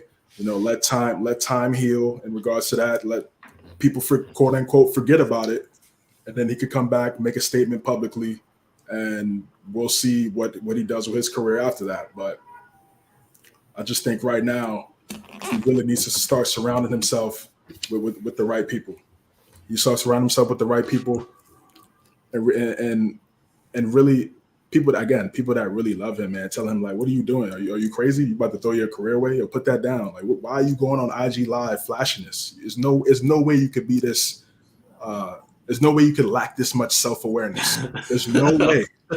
There's no. He thought I was about to say something crazy. That was good. I mean, You were there, and you're like, let me retract a little bit and just make this sound a little bit more professional.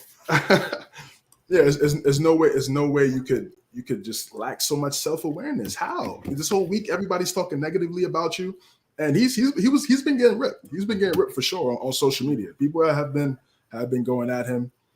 People are ready. As bad. Not nearly as bad. Why? Because people have had years of disliking Kyrie. This is kind of the first couple years. I agree. Mm-hmm. This is kind of the first couple years of Ja's only 4 years in. Kyrie's 11. So people have had their opinions about Kyrie for over a decade now. It's still very fresh for Ja. Like Ja making the comments about, oh, we're good in the West and talking trash. That's fine with me. That's basketball. I'm cool with that. Exactly. But he called a lot of people. A lot of people didn't like him because he was very confident and talked about that publicly. Then Dylan Brooks. They kind of became like the most hated, the underdog type team, which again is what we've seen from the Grizzlies historically. So again, I'm cool with that because that's basketball. But this stuff right here it just doesn't make a lot of sense. It doesn't make a lot of sense, and I just hope he finds the right people and really, holds on to those people, bro, because you don't want this thing to start to spiral downward. And he needs to lock in. He needs to lock in and really self-reflect and understand, like, this is a big point right here. What do I want to do with my life? It's bigger than basketball. It really is, because you start making these decisions at a young age, and you start doing, making these mistakes. It can become a reoccurring thing. He needs to eliminate that. He needs to eliminate that now. And I think this is a good step of him stepping away and kind of just locking in and focusing on himself and becoming a better man before he becomes a better player. Was it Plaxico Burress that accidentally shot himself? Right. Yeah. So, like, I say that kind of. I mean, he was a New York player at the time too, right? So that's why I was thinking that you made a. Yeah. I mean, sometimes I feel like those accidents can happen. Obviously, that's why they happen. But like John needs to really take it easy and make sure, like you're doing the right thing because accidents happen anytime. And Ja, you have I don't know, sky's the limit for him. The talent that he has and the potential that he can show even more. I mean, you were just 1 year out from winning the most improved player, which is weird. I do hope you get the help that you need. I'm not trying to say that in any form of fashion I am bad mouthing you as a person. I just think the media and everything is weird by they not bashing the situation nearly as much as they did with Kyrie.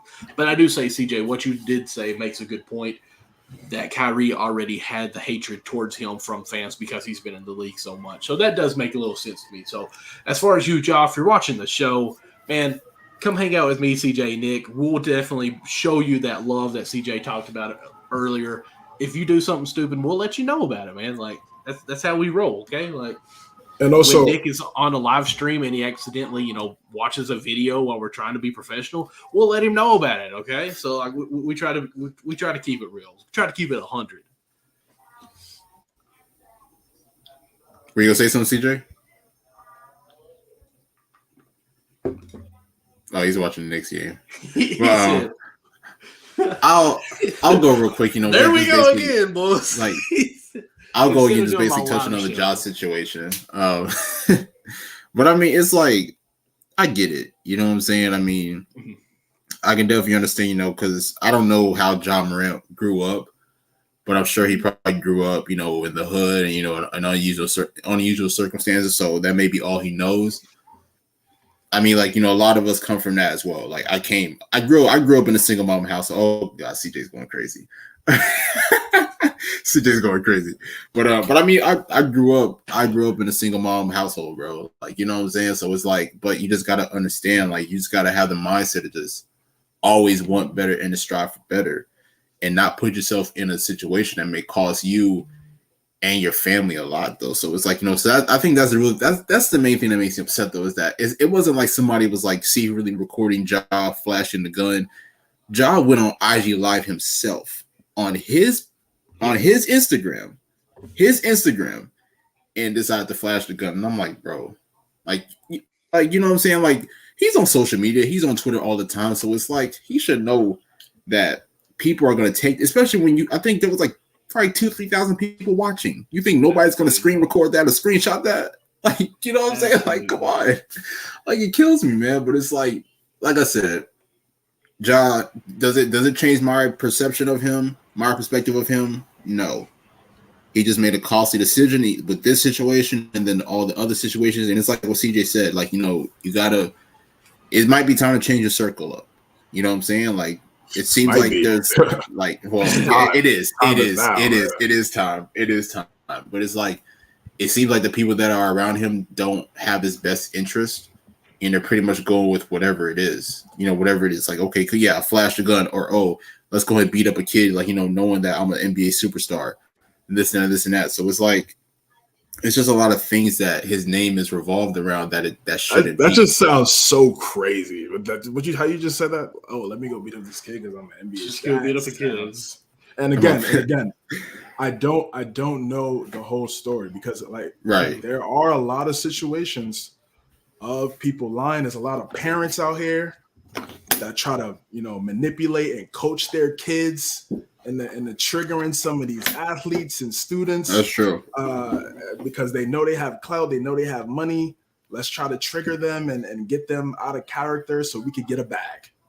If you're someone that doesn't agree with that and want to sit here and act like that does not happen, you're insane to me. So that happens often. It really does. It really does, and it's sad that it does. But it does happen because people are greedy. But if that situation does occur, it's on that person that does have the influence, that does have the value to not only one, like we've been saying, have the right people around him, and also him to have the character and the understanding that those things are going to happen. There are going to be people that are going to trigger you, and you have to react differently.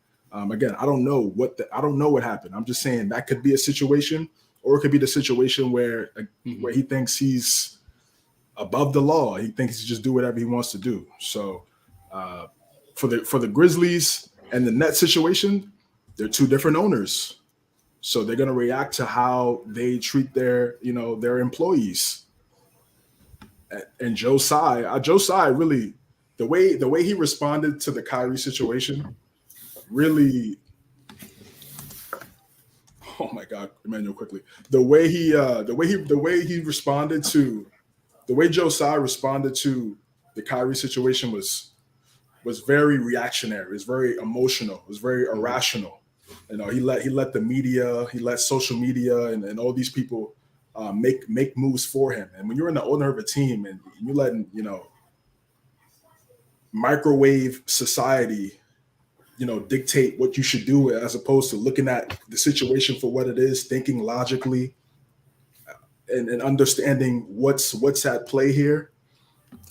It was very odd. And I feel like that little 6-point mission that Kyrie had to accomplish before getting back on the court, it looked insane. It really did. Stupid. It really I'm sorry. It looked insane. And those actions and the way he responded, I promise you, that was the end. That was the end of Kyrie and the Nets right there.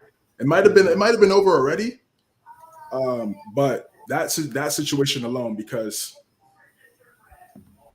he posted a documentary on Instagram. You know how many people post things on social media, and that doesn't mean that's what they believe in. People post fights and all different types of stuff on social media all the time. That means that's what they believe in and that's what they stand with. That's crazy. That's a crazy mindset to have, and it's also very hypocritical. But that's for Kyrie. But Ja, man, again, lock in, self-reflect, and do what you need to do, and make better decisions as a man before we even talk about the football. So, I mean the basketball. So, wish you the best. I was like, did he just say football? Let's see here. We're at 10:35. Is there anything we want to move on to? Skip, maybe asking you guys on that, or we want to hit everything still? Let's keep going. Yeah, let's keep rocking it. We can make it a little bit quicker segment. Okay. So let's go ahead and head on to our next. CJ, we'll just go ahead and stick with you since you was the last to go there. Of course, we were talking about the game that happened yesterday. I got my games mixed up. The Sixers took on Bucks. I am a Joel Embiid. I won't say Embiid hater, but a Philadelphia hater, pretty much, as far as I haven't seen them actually get over the hump to prove anything. So I actually thought the Bucks would win this game. Nick called me out on it, so I had to own up to it. I thought Giannis would prevail. CJ, just go ahead and dive into it. Give us a recap on it. It was a really close game. Obviously, Milwaukee's at the time was on a winning streak, excellent win streak. And Philadelphia, they needed a W. They really did. They needed a big W against a top team. They've struggled against said top teams. As of late, they've kind of had a slid. And they stepped up. They stepped up. Harden and Embiid were big time in this game. Giannis is always going to have 30. Drew Holiday played solid. It was a back and forth game, but Harden hit some big time shots towards the end of the game. And Embiid did a great job also, and Philadelphia was able to get this W. They have the talent to compete with Boston and Milwaukee. That's never been the talent has never been the issue. The issue is, can they step up and make impactful plays throughout the game in the playoffs? Can they step up in the playoffs? That's what it is now for Embiid and James Harden. We already know they're talented. They're going to be MVP. Harden already has an MVP. Embiid's going to be an MVP candidate for the rest of his career. Maxi's on the rise. But what's it going to take in the playoffs for those guys to get past the second round? That's the biggest thing. And I think a win like this, granted, it's in the regular season, and it doesn't really mean much once you reach the playoffs. But when you're going up against a team and you have certain confidence, you remember these type games. You watch the film from these games and understand what you could do and how you could be successful against a defense like Milwaukee. And with Embiid's ability to create his own shot, with Maxi's ability to create his own shot, Harden also. And the thing I want to see from Harden is take mid-range shots. Stop running away from those mid-range shots, man. They're there all the time. I know in Houston he never took mid-range shots under Mike D'Antoni, which I feel like was one of the reasons why they lost and wasn't able to get to where they wanted to get to and win a championship. But you look at your teammate in Embiid, he gets most of his shots in that area. If you do that Embiid Harden pick and roll, it's there all the time. You get those easier shots. So I think that's something he needs to work on. They have the squad. They have the squad. Doc Rivers is a seasoned coach, championship head coach. He has his critics, deservedly so. But he's still one of the best coaches in the NBA. He just is. I mean, you just look at the records and the accomplishments he's had. Has he been underwhelming in a lot of situations in his coaching career? No question. But they should be able to get past the second round with everything that they have. They brought in PJ Tucker for spacing and defense. So to me, there's no excuses. They should be able to beat Milwaukee and beat the Celtics. We shouldn't be shocked if they beat those two teams in the 7-game series. We should not be shocked. So big game for Philadelphia. We'll see how they respond going forward. And for the Bucks, I think they're going to continue to grow. They're going to be fine. They were just on a 15-plus game win streak. So I'm not worried about them. They're going to continue to get better. And I'm very confident in what they do. I got a train going by the house right now. So, Nick, go ahead and you can. Harden killed it last night. Near triple-double performance, 38 points, 10 assists, 9 rebounds. Has some big-time buckets. Embiid ended up hitting like a big-time three to take the lead. Big win for Philly. Really big win for Philly because, I mean, it's like we mentioned before, or the past few years, I mean, they've always been a good team, but they just can't really seem to beat the heads of the East, like Milwaukee, like Boston. Even Embiid alluded to it last week, I think prior to the game against Boston last week, was that, it can't be a rivalry because they keep kicking our ass. And I think that was really what it was. So I think this was a really big win for them. Obviously, it's a regular season game, but it does help bring some momentum and just really shows the resilience in the team, coming from behind and really just being able to get a really big win on the road. I feel like that does show some value and some moral to them. Does it change our perspective on Philly? Really big question. I mean, I think Philly's still a pretty good team, with the tandem with those two. And then you got Tyrese Maxey and Tobias Harris and the rest of those guys. So you just never really know. But honestly, I'm really curious though. Like, you know what I'm saying? Like, what do y'all think though? Like, do y'all think that this could really help their chances in the going up against any of these two teams in the playoffs?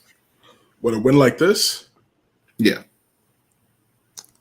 It can. I mean, again, you can look at this game if you go up against them in the playoffs, and you can. This is a game you can look at when you're watching film because you found different ways you were successful against Milwaukee's defense. So you could definitely go back to this game and use things to work on it and try to improve if they were to meet up in the playoffs. But you still have to capitalize in the playoffs. You still have to make those plays. You still have to be dominant. Harden and Embiid should be dominant. The thing that I'm very scared of is Harden becomes passive and lets Maxey become the second option. No. We're not doing that. Okay, so you think that Harden should be the second option? Come on. That should be automatic. It should go Embiid, Harden, Maxey. That's it. And Harden needs to step up and be a scorer. 9 in a row. That's my thing. But that's my thing though, because it's like nice, good, big win.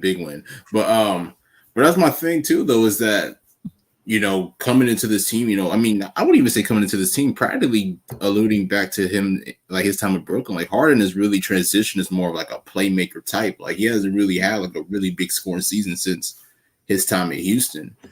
So, I mean, obviously we know he's capable of being like being a big time scorer, but I just think that, I don't know. It's like, I guess maybe like, with him aging in a way, of course his injury history and everything is like, and I mean, Tyrese Maxey has had some really big scoring performances as well. So, I mean, I'm not mad at your point about him being like, the second option offensive, just because, he is a superstar. I mean, or an all-star per se, but I don't know. It He's a just seems like superstar. He's a over the past superstar. few Whoa, years. why are we demoting Harden? You see what I'm saying? Like people are trying to mold themselves and be like, oh, listen, if he doesn't do it in the playoffs, I get it. He was Well, the no, second option. I'm He's just a point speaking of guard now. about. Yo, I mean, but I'm just speaking of the perspective of the past like 2 to 3 years. You know what I mean? no Ooh, excuses. 38 points. I'm with you though. I do think Harden's play has declined some as far as being productive. I wouldn't say a Now, decline, I but will he, say he has taken a step back. He has shown to be more of a playmaker than a scorer. he's creator now. Like, he's coming off the pick and rolls, and then he's looking to hit someone for a shot. Like, I mean, his assists have went up more, I feel like. So I mean, he can't get to the free throw line more. So I feel like that's why it's dipped though. Like that's cool. He's always been a playmaker. Okay. Playmaker for himself to score, and I feel like he's kind of changed a little bit where he's more passive as he's getting older. Now, I'm not saying it's a bad thing, but when you go with playing with KD and Kyrie, like when you're coming off of something, like, I mean, it's easier to kick to them open than going and getting hit by 3 or 4 different people. And he still kind of got the same setup, as with Philly. Now, obviously, he doesn't have Kyrie and KD, but I mean, he's got Maxey that can knock down, and Embiid can actually knock down off of a pick and roll, either if he's rolling or a pick and fade as well. So I feel like he's just kind of changed his style of play. I'm not saying that he's a worse player. I just feel like some of his highlights that we have seen in the past have changed some. Yeah, but he changed his style of play. Why? Because coach wants him to? He just needs to be aggressive. He just needs to be more aggressive. I don't like passive Harden in terms of, and I'm not saying he shouldn't be a playmaker. I'm talking about in situations throughout the game, in the playoffs, he needs to step up. He needs to step up. This is. I don't want to see him not win it. I don't want to see him be one of these guys that one of the best players that never won a championship. I don't want that to be the narrative for him. I'm the reason why I'm criticizing him, and I want to see him. I want to see him step up. Is because I want him to win a championship, so he doesn't have to be on that list. Right. Plain and simple. And I know he's obviously striving for that as well, clearly, but you can't have the type of series that you had against Miami last year, and then in that second half. When you're in game 6, when you're about to get eliminated, you could have forced a game 7. You're at home in Philadelphia, and you have that type of game. Now, he said he was injured with the hamstring. Cool. To me, he looks 100% now. I need aggressive Harden, aggressive Embiid. I need 28 plus from Embiid every single night. Unless they're blowing guys out, then yeah, obviously the points would be different. But 28 should be a given for Embiid. And 25 to 27 should be a given for Harden. And Harden could get 27 and get 8 and 9. I'm cool with that. But I don't want to see 17 and 6. I don't want to see that. I don't want to see. What about 17 and 13? 17 and 13, if they're playing. Well, from Harden. 17 and 13, and everybody's moving the ball well. Everybody's knocking down shots. Cool. But what we also seen when those situations happen, we see teams in the second half, they start to come back. They start to make runs. So what do you need? You need guys to make buckets to slow those runs down. That's when he needs to start getting them buckets. So I don't want to see, he might have 17 in the first half. So he might have like 14 and 6 in the first half and finish the game with 17 and 10. No.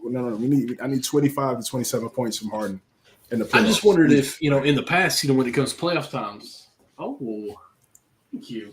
The real GOAT right here, boys. Look at this. French fries. Thank you, wife. About to eat swell. Mid-show getting You're in a show, sir, and you're eating? I haven't taken the first bite yet. But now you have. But maybe, swell. Just maybe. Oh, God, he can't talk. His mouth's full. Take it a little bit easy during the season because in times past when it came Game 7, I'm gassed because we even see the what was it? Playoff, baby. It's the playoffs. Huh? Everybody gassed. It's the playoffs. But I'm saying, maybe now. I feel like I got to be down like here's my head's getting cut off now. We back up. Ooh, that shows much. But maybe I'm so ADHD, boys. I'm sorry, but maybe that's the path that they're taking here. Let's try to stay in there in every game, but when it comes to playoff, when we need him the most to take over, he's still capable and he has some left in the tank. There we go. Because did we not just see, was it Curtis saying, hey, we knew just to let Harden do whatever he could, whatever he would, but by game 6, game 7, he was gone because it was 40 minutes of him doing everything because he did so much as himself. But that's not the case now. They have Embiid and they have Maxey that can score 20 plus. Well, so that's what I mean. There's no excuses. He should be fresher. One, he should be fresher as a defender. As a defender, we need him to play. He needs to play defense. He don't play defense. But listen. You want to win a And on championship? top of that, honestly, I mean, you can make a case that he's in better shape now than what he was years ago. He's definitely better in shape when we had Fat Harden. We know that. If he wants to win a championship, he has to improve as a defender in the playoffs, or just put him on the spot up and have everybody else play defense. That's it. He can kind of play off ball, sag off, show a little bit, load up, and get back and contest on the spot up. If he can't guard and stay in front of people, then throw him on a shooter. It's as simple as that. But either way, he needs to contribute. He needs to play at a high level. There's no excuses, man. There's really no excuses. I'm just him, Westbrook. It's the same thing. I just want to see these guys win the championship. And absolutely, they come back together with KD. That's not happening. They're playing out. That's not happening, man. Come back to Oklahoma. These guys are so talented, and it'll be a shame. You look back at their careers, and you look back at who they played with, and you'll be like, how did he played with all these superstars, future Hall of Famers, and they didn't win one championship? That's what people are going to say. At least LeBron won 3 or 4. And that's why KD left, because he didn't want to have that same narrative on his career. Mm-hmm. That's why he went to Golden State to win championships. He went to Golden State and was the best player. It wasn't his team, but he was the best player on that team, and that's why he won back-to-back Finals MVPs. Because Nick, those championships look better on your legacy, bro. And now we see Harden and Westbrook; they don't have championships, and that's all we're talking about. So, in retrospect, when we look back, KD made the right choice by going to Golden State. I know you could call him weak, whatever. You can say whatever you want to say. He got that ring. He made the right choice. And I'm gonna make another point when we talk about Battle of the Eras too, because a lot of these old heads, they love trying to critique these players that like to use mobility, and I'm really about to put them to rest later on. All right, next topic. What's wrong with the Clippers? They've really been struggling post over the last few games or so. 0-5. Their defense has struggled significantly. Hello, Michael. Over these last few games. You know what's wrong with them? They got Westbrook. I've been trying to tell you guys take it there? all along. Says the one that wanted him on his team. I just said that for you. But I haven't been able to watch many Clippers games. East Coast, I'm up way too early. So I'm actually happy I'm watching this game right now. Of course, we did see the clip. What was it? I think it was the Warriors where they were back all the way almost into the circle, guarding Westbrook. So, I mean, there's definitely been changes in the defense for what's going on here. See, that's the thing, though. Is it seems like Westbrook is always the easy target when it comes. Yeah, I don't really think it's Westbrook, Nick. I was just saying that because. But I'm just saying. I'm not even just talking about you. I'm talking about other people as well. Like people be forgetting. Like Paul George in that Warriors game did not shoot the ball well. You know what I'm saying? Like a lot of these guys are not playing efficiently either. But it's like it seems like the finger is always pointed at Westbrook because of his history, obviously with the Lakers and other teams. Like the Clippers as a whole just have not really played that well overall. I think they lost 4 or 5 in a row. I mean, they had that decent game against Sacramento, because people forget in that Sacramento game they should have won. They were up at 8-9 points in regulation, and they were even up at 6 points in the first overtime. They should have won that game. They had few chances to win that game, but they didn't do it. The Denver game, points is nothing there. I mean, but you still got to sustain. I mean, you still have opportunities to win, and you got to figure out a way to win the game, especially if you are considered. Let's be real. Many people consider the Clippers title contenders. I know that they're exactly 500, 33 and 33, but it's like when healthy, people do consider them title contenders. So Who? a lot of, I mean, there's people out there that say that the Clippers are still a team to beat in the West. There's a lot of people out there that says that they are a tough matchup. A team to beat in the West. There's a lot of there's still people that say that. That's incredible.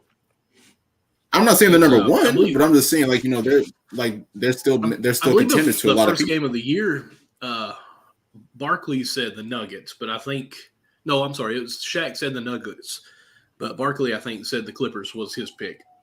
Of course, that was the very first game. Yeah, to me, they're like Philadelphia West. I mean, they got. Thank you. You know, they show flashes where we're like, oh my god, this is the team, this is it. This is the duo. They must be in Bel Air. This is their time, and unfortunately injuries occurred for the majority of their run together. Kawhi Leonard and Paul George. Let me ask you guys this question, man, because you brought up that Westbrook picture. What should have Westbrook did right there? What page are you talking about? The video of him, you know, of him playing out? Draymond sagging off him. What should have Westbrook done? What I would have done, I would have drove in and dunked on him. Okay. Shoot it. Make him try to pay the price. I mean, if they're going to disrespect, I mean, there's a big difference. He was too open. There was no way he was making it. And then on top of that, if being open and then too open. And then on top of that, if your team wants you to shoot it. It's either shoot it or try to make a pass. Those are two options. On the bench. What he should have did, what he should do, if they sag off him like that, yo, Paul George, come here real fast. Let me set a screen for you. It's wide open.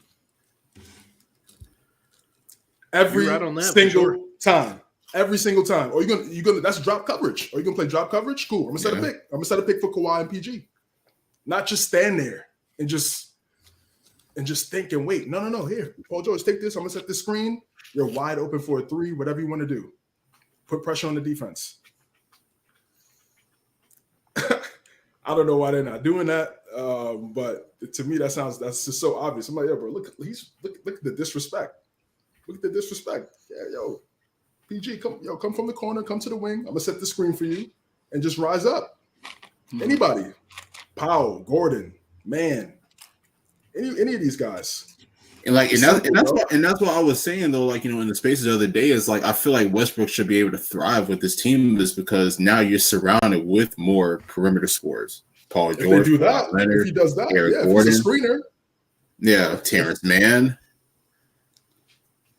Like, you know what I'm saying? I mean, the list goes on and on, honestly. I mean, like, so that's why I feel like, because I mean, we've seen it in the past, like OKC, you know, he had great shooters. Even in Washington for a little bit, he had some good shooters. Houston as well. The Lakers, not so much, just because, I mean, obviously, you know, with him playing with LeBron, that was never going to work to begin with. But then also, I mean, the Lakers did like perimeter scoring this past year before they made the trades. So now you with the Clippers this year, you got guys who can play off the ball, who aren't ball dominant. So that's why I feel like, you know, this was going to be his chance to possibly, you know, really thrive as an elite playmaker. Mm-hmm. If he does exactly what I just said, that's an automatic playmaker. That's a playmaker right there. That's high IQ as well. That's high IQ. Shouldn't Ty come up with that as well? I'm with you. They watch film extensively. You know, when I saw that pick right there, I'm like, oh, that's drop coverage. Yeah, I mean, you're 100% right on that. And you're gonna disrespect me that much. I'm gonna set my teammate up for an open shot. What was you saying, Nick? I was saying, like, do y'all think, like, you know, it's mental for us sometimes? Because I mean, it's Absolutely. Like we also mentioned it with Ben Simmons as well. You know, we mentioned Ben Simmons as a mental thing. Like, do we think it's the same with Russ in a way? Does he still play? He's supposed to be back tomorrow. I don't know. Ben Simmons we're talking about, but I don't think when it comes to mentality on the spectrum between Ben and Russ is very different. Ben's mentality is his mentality is on a whoo, you know what I mean? And Russ mentality is there. It's just his play style is not suited for today's NBA because he can't space the floor. If he was able to space the floor, he stays on the Rockets. Maybe him and Harden stay together if he can space the floor. Wow. But that's not his strong suit. That's not his strong suit. His strong suit is driving to the basket, attacking the rim, and that's why teams are playing drop coverage on him. That's why teams are leaving him open from at the 3-point line because they don't trust him to make those moves. Ooh, that was a nice play to Mason Plumlee right there. It was great pass. What he got to do. But you see where he got that? He got that on the low post. Low post. Yep. Using his size, creating a double team, dump off the Plumlee. Not playing at the 3-point line. The closer you are to the rim and you make those layups, defense is going to collapse. I mean, it sounds so simple, but I wish we'd see it a little bit more as opposed to just pick and roll, mix and match ISO all day. That's really what the NBA is today. It's set the screen for me, get the mismatch because everybody switches now. Nobody knows how to fight over a screen. Everybody's supposed to die on that screen and leave that big man on the island and it's food. That's what the NBA is. Matchups. Okay. Creating mismatches.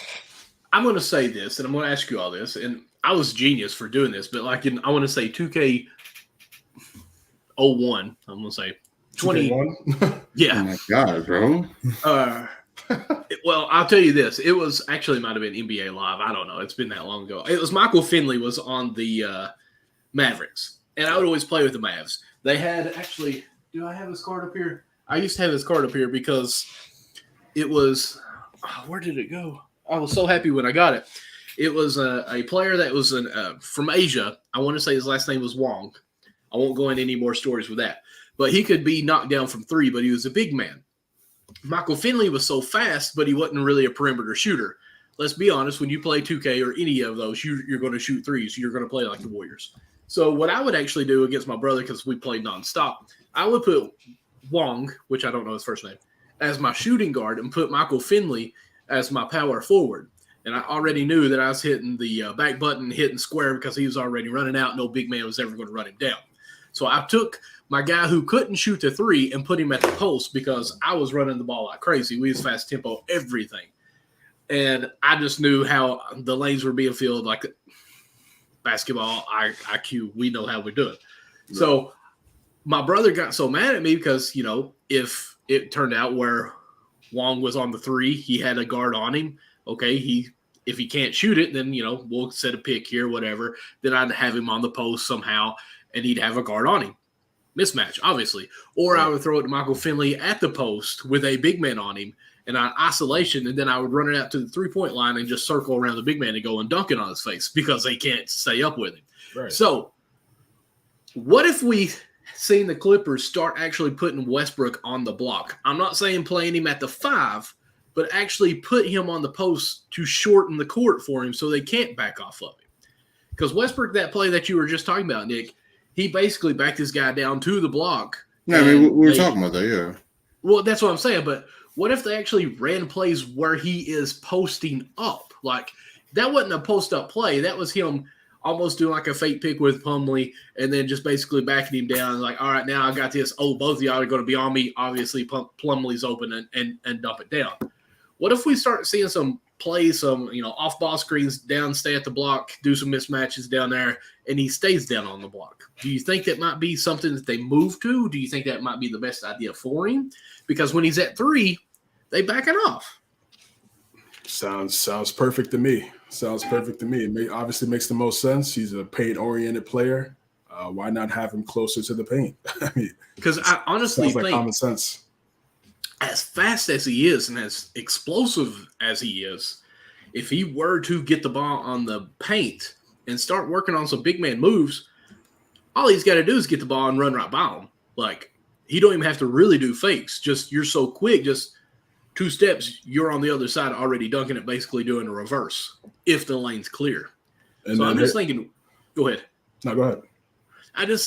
I'm thinking Westbrook's speed can dominate so much against a guard down low because he can elevate higher than the guard on defense. And me being a bigger guy, I had to play post some, but I played guard my whole life. It was tough for me going to the post because I had the moves down pat and had the footwork down pat, but I wasn't getting anywhere with my footwork. Like, I do the right steps and everything, but the defense was still right there. I'm like, okay, I've got to learn how to make movement with those steps when I'm doing the proper way. Like a drop step isn't really a drop step unless you actually swing it out wide to get it behind the guy where you're basically putting him in jail on your butt there, and then you can turn and lay it in. But if you just drop it down, he's still right there behind you. You're basically just spinning around. Westbrook really wouldn't have to worry too much about that because if he just goes like he's running, he's already blown by them for a dunk on the block. So if they can do some isolation, get him to maybe next year, work on some big man moves, don't even go around to the three-point line, get you that stretch four that can shoot threes, just move him out, basically play him a 3 on offense and a 4 on defense, and just make that offense more versatile that way. I think that would be interesting to see that. Yeah, it would. It would. Again, it's kind of similar to what I was talking about with Brunson. Brunson really likes to post up guys and use his post moves and create separation that way. That's what makes him so tough to guard. But I think for Westbrook's standpoint, I agree. But here's the thing: what are they going to do? They're going to foul him. So he has to knock down his free throws. 66% from the free throw line. If you can get that up to 80%, it's perfect. Perfect player. Mm-hmm. Yeah, he can't space the floor, but he has another skill set where, because of the spacing in today's NBA, he could post up a smaller guard, be efficient, and if that big man stays on Plumlee or Zubats or whoever they have at the 5. He has a one-on-one matchup. That's food. If he collapses, you throw a lob or a dump off like we saw earlier. So I agree. It's very possible. But the only thing is, what happens when Kawhi and Paul George have the ball? Right? Pick and roll. I'm not saying that those guys like to play on the block as well, especially Kawhi.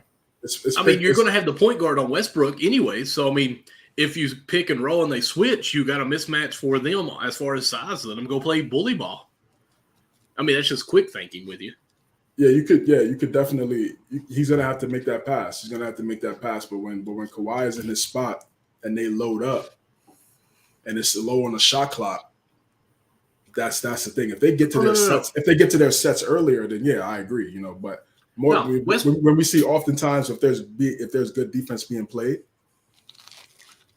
It's usually more they're gonna give it to Kawhi real fast. He's gonna have to make that shot. But if Kawhi and Paul George are willing to pass it to Russ in the post and make it interesting for him, then that just takes their offense to another level. Mm-hmm. But we've also seen Paul George and Kawhi.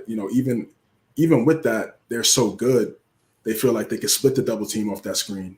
They don't have to give it to Russ. They could get that take, get the and one, make 3 points. So they have to just continue to grow together as a team and.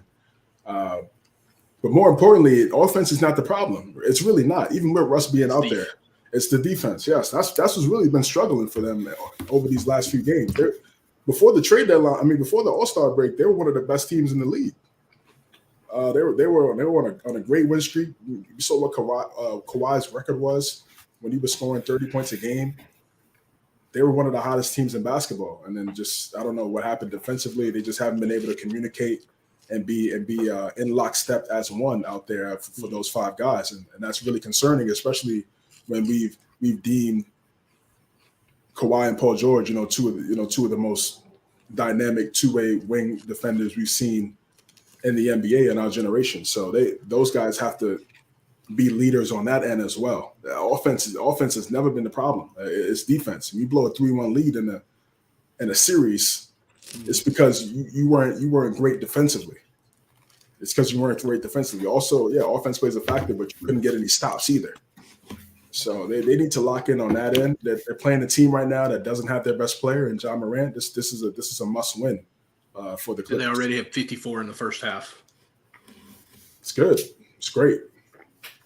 No, I meant they gave up. You talking about Memphis? Memphis. Yeah, that's not too bad. That's not too bad. So without Ja.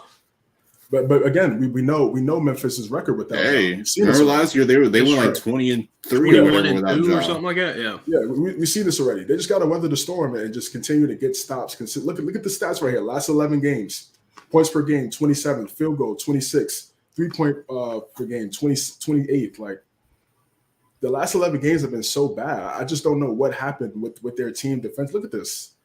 They're not. That was how you just let him get that one, bro. And also another problem is they don't have a rim protector in the middle to shrink the paint. They don't have a rim protector in the middle of the You're not a Zubac. Oh, that was a nice thing about Zubac. You're not a Zubac believer? Bro, I'm a Zubac believer, but he's not an elite on offense. He's not an elite rim protector, bro. He's not an elite rim protector, and they're gonna this is what they're gonna do to Jokic too. Whoever's guarding Jokic, come set that screen. You're gonna set that screen, get the mismatch on Jokic, and make him work on defense. That's why Ty Lue can't play Zubac down the stretch in games, because if you're going up against a team that has spacing and he's on the island, that's a mismatch. He doesn't want to watch Zubac get cooked by Curry because because Paul George and Kawhi don't want to switch on the screen. You need versatility out there, guard in space. Hey, I mean, I have seen Zubac actually hold his own against perimeter players. I mean, it's not like a regular basis, but I mean, he is capable of doing it on occasion. Yeah, on occasion, yeah, I would hope so. I could guard anybody on an occasion, but situation. Not on his occasion. Situationally, he should be able to, obviously make some stops here and there. But I'm saying if he was an elite rim protector, I don't know why Steve Ballmer, man. That's something I would have been looking at. I would have been trying to find a rim protector to be behind Kawhi and Paul George. That just takes it to another level. People forget about. We look at Pippen and Jordan, and that's what these crazy analysts tried to compare these guys to. But they also had Rodman out there doing the defense. Yeah, they had Rodman. They had Luke Longley. Yes, and before Rodman got there, they had Horace Grant. They had Cartwright. They had those guys defensively in the middle, playing defense. It's underrated. It's underrated. You need a rim protector in the middle, man. The Suns don't have it. The Mavs don't have it. That's why I favor the Lakers if they could get it right, because their two best players are paint-oriented teams, and I look at the centers on those other teams, and I don't see any type of resistance. That's why I picked them, bro. It's straight up. If LeBron calls for the screen and Ayton is right there, what's gonna happen? That's a bucket. Pinned on the backboard. What teams do we consider have like an elite rim protector besides like Boston and Milwaukee? Maybe Miami. The one Milwaukee does. Sixers, yep, Miami. All the teams that get to the Eastern Conference Finals are better, right? Except Atlanta in a way with Clint Capella. When they have Cleveland with Jared Allen. But they're just now getting to they're just now making that noise defensively now. But yeah, they got Jared Allen in there. The Knicks with Mitchell Robinson. Yes, we got rim protectors, man. That's what it's all mostly Eastern Conference. Hey. The main question.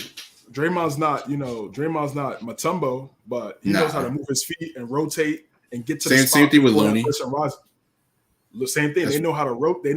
They read the defense. They know how to rotate at the right time and cut off that type of roll that will make it easier for the center to get an easy bucket to the layup if there was any type of penetration in the paint. Draymond has that type of IQ. A lot of these centers don't have that type of IQ, bro. And also there's not a lot of communication out there either. When you see guys get easy layups like that, that's because you're not talking when the screen is set. You have to talk. What are you doing? Are you going under or are you not? Should I hedge? Should I drop? Like, you have to talk to each other. It's a team. Like, it's crazy. So those little things are going to matter in the playoffs against key teams, especially in the West. Attention to detail is the most important thing in the Western Conference going forward, because all the teams are good. So whoever executes that aspect of the game is going to advance the furthest. Simple. All right, Tran, we talked about the Nuggets a little bit. Just going to make a quick transition to them right now.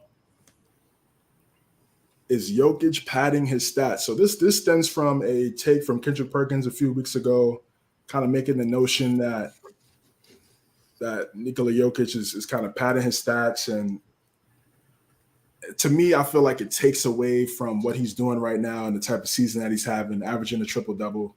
The Nuggets are number one seed in the Western Conference. JJ Redick came out, and he's been getting a lot of criticism since this take, and he's kind of backtracked it a little bit. I feel like it wasn't necessary. He brought up the point in when Westbrook was doing the triple-doubles, everybody said he was padding his stats. So why can't we say the same thing for Jokic? So It's a fair argument. It's a fair argument. Me, I don't really care that much as long as you win the game. I'm not really looking at. Yeah, it does look nice, but it looks better when you win. And if you look at Westbrook's win-loss record when he got a triple-double, it's significantly more games over 500 than you would think. That's what people sleep on that fact. When he gets a triple-double, his record is really good. I don't know what it is offhand, but I remember, especially during that MVP season, the first year, his MVP season, when he was getting all those triple-doubles, their record was excellent when he was able to get that. So if you want to call it stat padding, whatever, bro. A lot of these guys stat pad all the time. I don't understand why he came out and made that tape. It was weird to me. It kind of takes away, the type of season that Jokic is having. Just like I felt like when people brought it up for Westbrook, it was taking away the season that Westbrook was having. When they started bringing that up, why are you bringing that up, bro? You already know people do it. So what's the point of saying it? Makes no sense to me. But nonetheless, it's still difficult to do. Like, you got to rely on guys to knock down shots 10 times or make shots 10 times. That's tough. It's not easy. Got to get 10 rebounds, and then you already know everybody's trying to guard you, and you got to get 20 points or so. So it's very difficult. So the Nuggets for me, it's what I talked about. Defensively for Jokic, can he step up and be able to be a willing defender? They don't even have a backup center that brings the type of presence in terms of protecting the rim. Thomas Bryant is not a rim protector at all. And the reason why the Lakers got rid of him, because he wasn't great on pick and roll defense. Plain and simple. You need to be able to guard in space. And how teams are going to guard the Nuggets they're going to put Jokic in space defensively. They're going to make him work on defense, so he's tired on that side of the court offensively, especially later in the game. You have him in space from quarter one. By quarter four, he's going to get tired, because not only is he guarding guys in space, he also has to do everything else for his team. So that's what these coaches are going to do, and that's why I'm a little apprehensive in picking the Nuggets, because if they go up against a team like an AD, like the Lakers, like the Suns, the Suns would be it would be tough to stop them, man, because Aiden can space the floor. Yo, Michael, CJ is riding on this Lakers train, man. I'm just saying, I just want to see great matchups. I just want to see the matchup. I want to see the matchup again. I want to see how better Denver got since 2020. I want to see it. This is the most complete team they've had in Jokic's career. This is the best team Jokic has had in his career so far. And this is a guy that's won 2 MVPs already. So there's no excuses for him. There's no excuses for him at all. Just like there's no excuses for Harden, like I talked about earlier, and for Embiid. You have to get to the Western Conference Finals or the finals. This is the year for you. This is it. There's no excuses, man. You need to step up in the playoffs. Of course, the guys around him need to step up. Michael Porter Jr. is the X factor, in my opinion. If he's able to knock down off the ball shots at an efficient clip on a catch and shoot rate, because teams are going to load up on Murray and Jokic, it takes this offense to a completely different level. It really does. So they're a fun team. I'm a fan of Michael Malone and what he's done. I'm glad that the Nuggets front office were patient with him. He could have definitely got fired a couple years ago, but they stayed with him. And the team believes in him also from a schematic standpoint. Jokic has done a phenomenal job. Murray's back.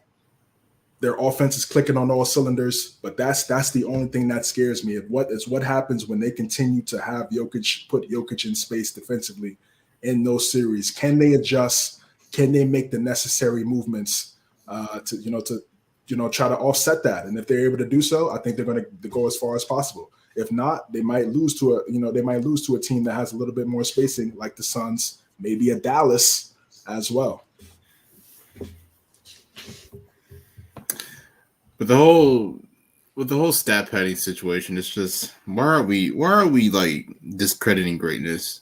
What Nikola Jokic is doing is just phenomenal. What Russell Westbrook did for like those 3-4 years that he was able to do it, it's just an example of greatness, honestly, man. I mean, Jokic is able to impact the game from so many perspectives on offense, whether it's scoring, playmaking, rebounding the ball. He's able to really make that impact. And it's rubbing off on a lot of guys like Jamal Murray, Michael Porter Jr., Bruce Brown, and the rest of these guys. So it's like, I don't understand why we're trying to take anything away from him. So it's like, I don't understand what Kendrick Perkins is trying to do from that perspective. But I definitely do agree with you, CJ. I've alluded to this several times. I feel like the Nuggets are like, this is probably the highest chance that they probably have of making it out. It's really as high as we may have thought it was, like maybe like a little over a month ago after the trade started going down. So maybe the chances now are not as high as it was, and maybe they have gone slim. But I still do think that this is going to be a good year for them to make it out. For the most part, they are healthy. Besides, Michael Porter Jr., there's still questions regarding his health and whether he can be able to play, in pressure playoff situations. But overall, I love Denver. I love the 2 stars that they have, and I love their supporting cast. They added Reggie Jackson in the trade deadline. I feel like that was a really big pickup, and they still got other great guys as well. So to me, Denver can still make it out the West. I'm not banking on that, but I still feel like with this roster, Mike Malone's a great coach. They can still make it happen. They still got to get through teams like Phoenix, maybe Dallas, maybe Memphis. You know what I'm saying? I mean, who knows? But I feel like this year, Denver's chances are definitely higher this year than what they were in previous years. And I don't know if it's going to be that same way going into next year or even moving forward with this team. As for myself, okay. I don't know. I guess maybe just because I think it's still high this year, and I know that the West has gotten stronger, but some teams may need a little more time to really establish themselves. So, let's say for instance that the Suns may not make it out of the West this year, but if they come back next year with the same roster, that gives them more time to flourish on the court together to build that chemistry, and there may be a higher chance. Maybe same thing for them, same thing for Dallas, same thing for other teams who are adding new additions to their team. So that's why I feel like, Denver still has a high chance. They're still keeping that same roster. They added some new additions like Reggie Jackson, like I said before. So I feel like with them, being the more consistent team throughout the West all season long, I feel like this is a really good chance for them to make noise in the West and make it out. I agree, Michael. What's your thoughts on Denver and Jokic? I do not think that he is padding his stats. And I think where Westbrook got a little bit of that noise was there was times where Adams was about to get the rebound and Westbrook would holler, hey, let me get it, as off of a free throw and stuff like that. That makes it look more obvious on it. Now, is it wrong? No, it's not. Does it look weird? Yes. So I think that's where Westbrook got a little bit of the turmoil from the padding the stats. Jokic, absolutely not. Like what he is doing is leading his team. He has led his team to be the number 1 record in the West, in a strong West. And I think they're on like a 3-game winning streak. They're up. Well, I don't want to lie to you guys. They are in first place by 6 games over the Grizzlies, who's probably going to lose a couple games without Ja, however long he is out, even though they played well without him last year, while he was hurt. I don't think padding the stats is a thing for Joker on this. It's just he does everything. He's a big man. He's a center who's going to get in this place where he can rebound.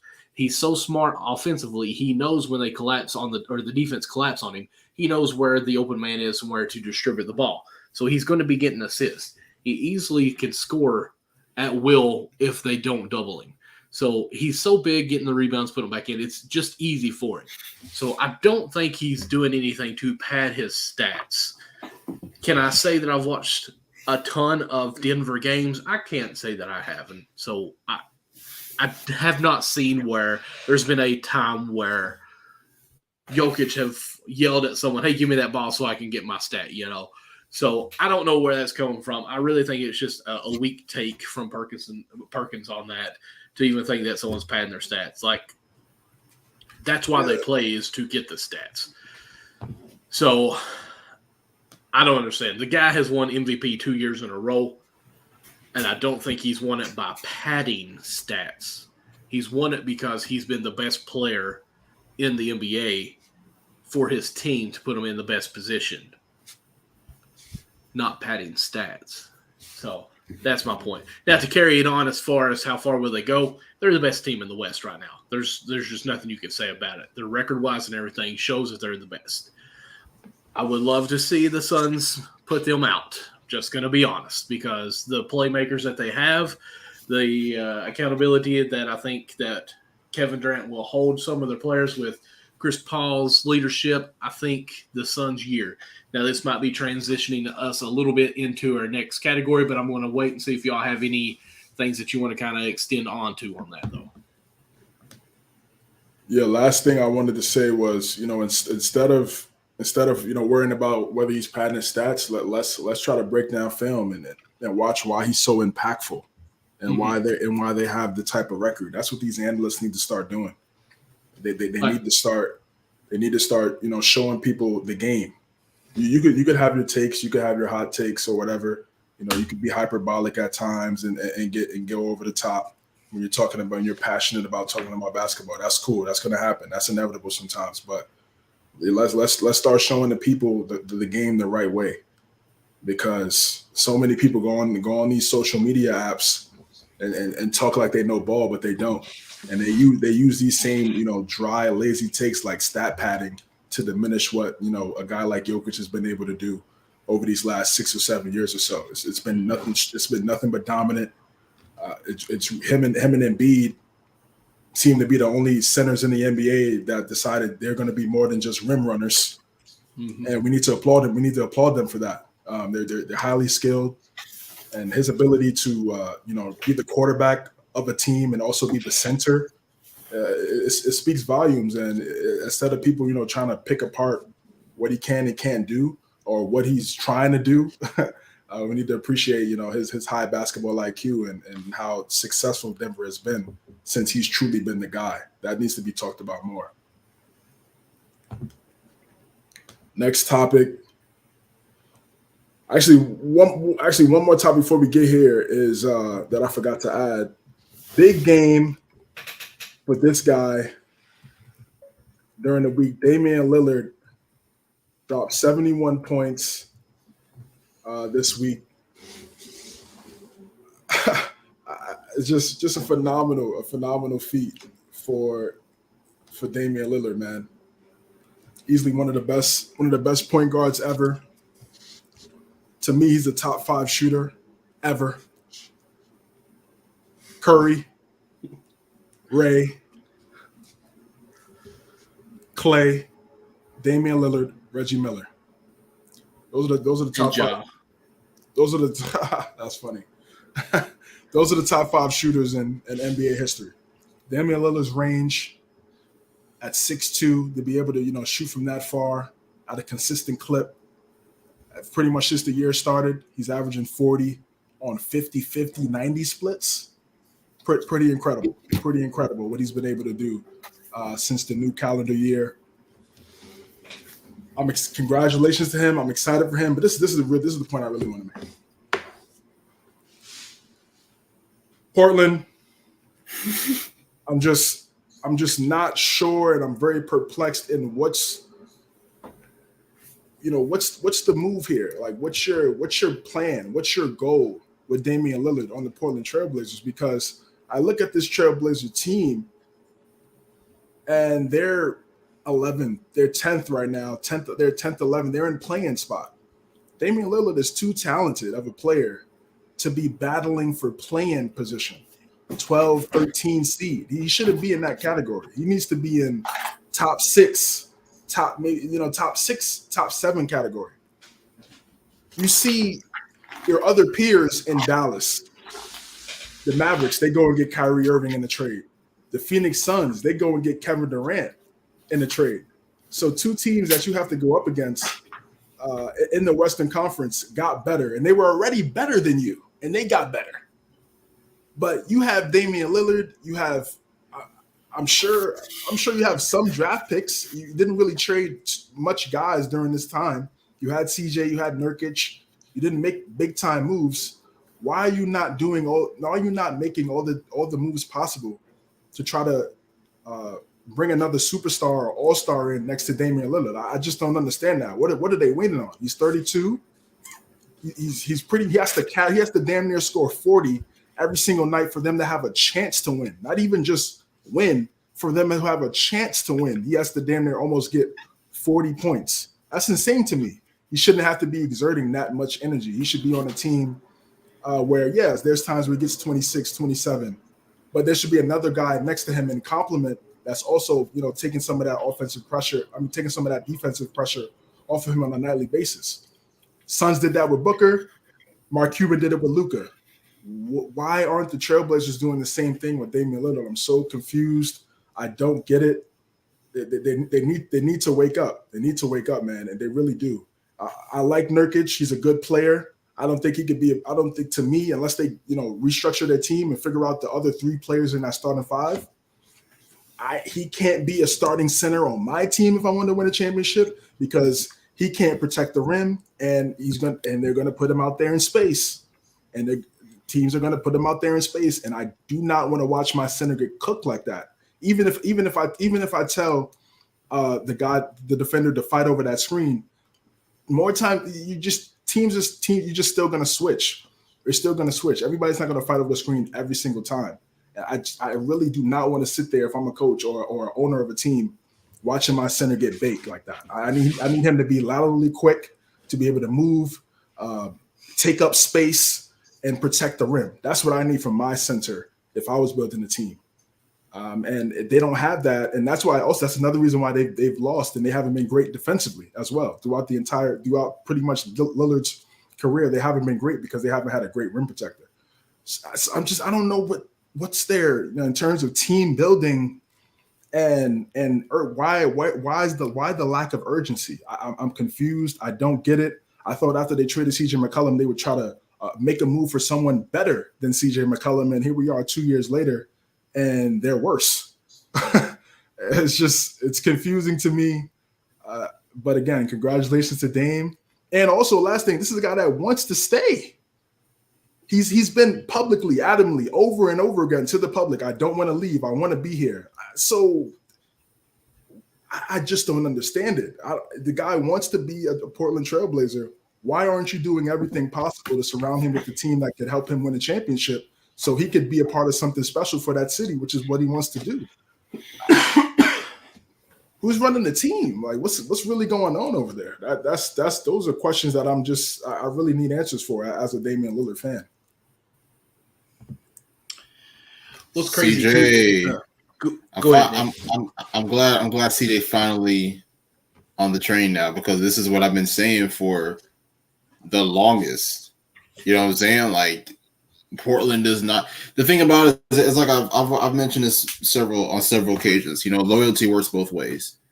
Damian Lillard, he's showing his loyalty, and he's going out there playing hard every single night, even at 32 years of age. But it just doesn't seem like the loyalty is just not. It's not coming from Portland side. It's not coming from the front office side. And I even alluded to this after the 2021 playoffs when Portland lost to Denver in 6 games. I was like, yo, Dame's got to put some pressure on the front office to really, really build him a team. I feel like that is something that should be essential, because it's like, yo, like, you know what I mean? Like we're wasting too many years, and it's like, I just don't understand why Dame is so adamant about staying in Portland. I just don't really understand that. And it's like, I get it. Like, he ended up bringing the narrative of, when Russ got traded, things started to change. And when somebody else got traded, things started to change. So it was like, okay, but it's like, so you rather stay in Portland, to where it's like, you guys are borderline playoff teams, rather than take that risk and try to go and be a championship contender, or be a part of a championship contender. Like, what I'm saying? Dame is in year, 10, 11? Like, you know what I'm saying? And it's like, he's probably only won a handful of, I was saying, he's probably only won a handful of playoff series during his entire career. So it's like, you know what I'm saying? Like, we all recognize you as one of the top talents in the NBA. To me, I love Damian Lillard. Damian Lillard is one of my personal favorite players, but it's like, what do you want your career to be remembered as? Somebody that decided to just, stick around with a team that didn't really help him pursue a championship? Or are you going to do whatever it takes to possibly go out there and get you one?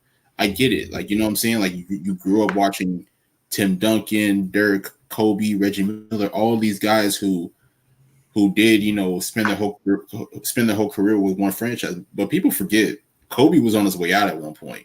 A lot of people may not remember that, but he was on his way out at one point, and then that's what may have sparked, the Lakers to say, hey, you know what? Let's go ahead and make a trade for another All-Star. Then they got Pau Gasol. That's exactly what happened. Exactly. That's exactly what happened. Exactly. Then maybe 6 months later they traded for Pau Gasol. I want to say they did. Yeah. They ended up losing the ball, but then after that they ended up winning 2 straight. So it's like, I just feel like Dame has to do something.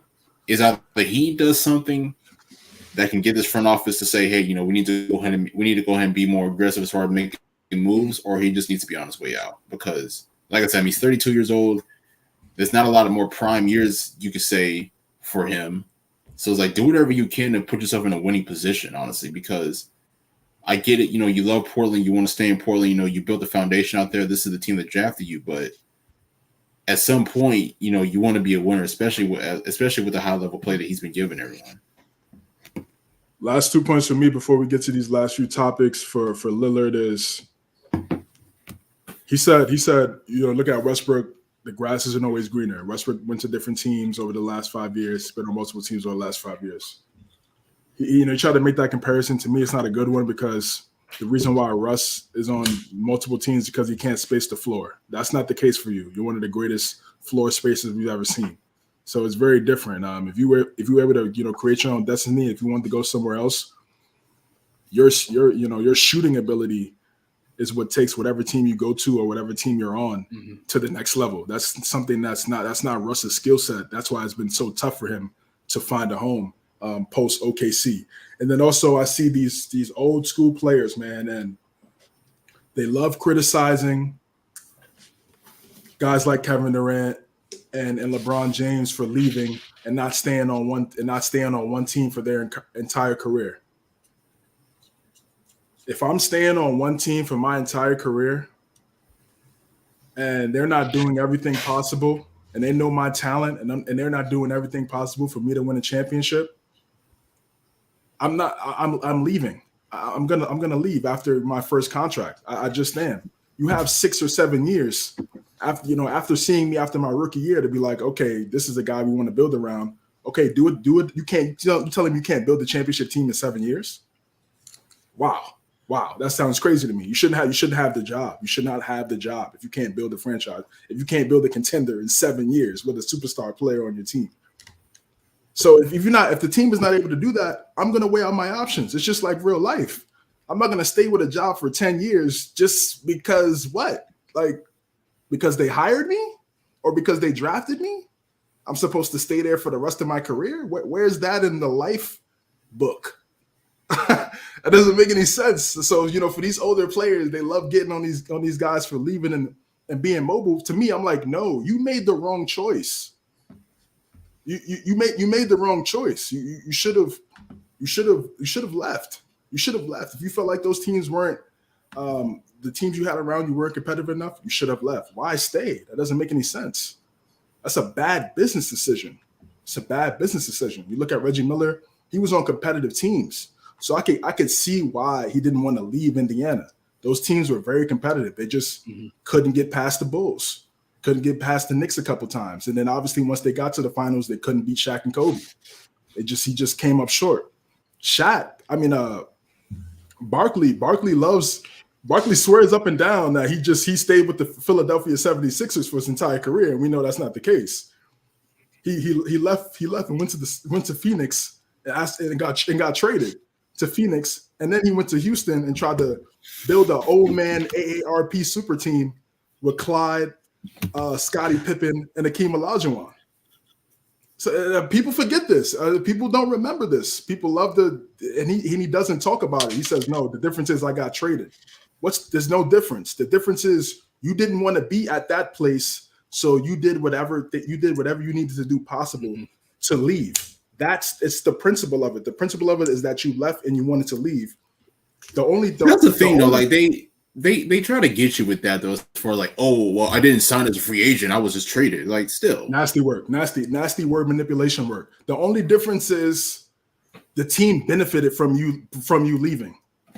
But you still left in principle. So these old heads, to me, they're jealous. To me, they come off as jealous and they try to critique these guys because in real life, There's nobody staying at one job for 10 years if that employer is not doing everything possible to make that environment the best situation for said employee. I'm going to go somewhere else. So why do we not apply that to basketball? Because what? Because they make millions of dollars? I got your answer. It's weird. Oh, did I share the wrong screen? I did. I think I may have at least some conversation on why I think it is what it is. Let me go back and share the right screen. Here we are. Because looking at shout out Washington with no trade clause with their cap sheet here. Dame in the next 6 years is getting $42 million, $45 million, $48 million, $51 million, $55 million, and $58 million. I looked at this actually the other day with talking to somebody. LeBron James, who is worth every penny that he is getting $44 million this year. And we're talking about a Laker team that is in Los Angeles making that kind of salary. To me, Portland shouldn't be paying someone this much money and still be able to contend. So this is where I think they come into what they're trying to figure out what they're trying to do. You can't really pay Dame what he's making here and still be contenders because why not? They offer them that money. In the cap. That's on them. Right, You know what I mean? And I agree. I agree with that. But they're already projected in the cap for this year. They're going to be $24 million in the cap for next year. For the actual cap space, they're $54 negative million in the cap in 23-24 already. And that's with some people under $2 million on this roster. So how can you make upgrades? Like, I don't know what you're going to do. The only thing I can think is you got to talk to Dame and say, hey, listen, I know this is your contract, but if you want a ring, we're either going to have to trade you to a contender that we get great stuff from you, from your value, or we're going to have to renegotiate this contract, spread it out for more years, or do some kind of incentives or something. Because you're going from 45 on one person to 24 or 31 is the next, and then it's basically dropping off to being cheap players here. I mean, Cam Reddish is at $17 million. Nurkic is at $16 million. It's going to incline as he continues, but the rest are on dirt contracts. You got who in the world paying Cam Reddish $17 million? In the world? That's next year. Of course, this year he's making $5.9, but next year he's going to be making $17 million.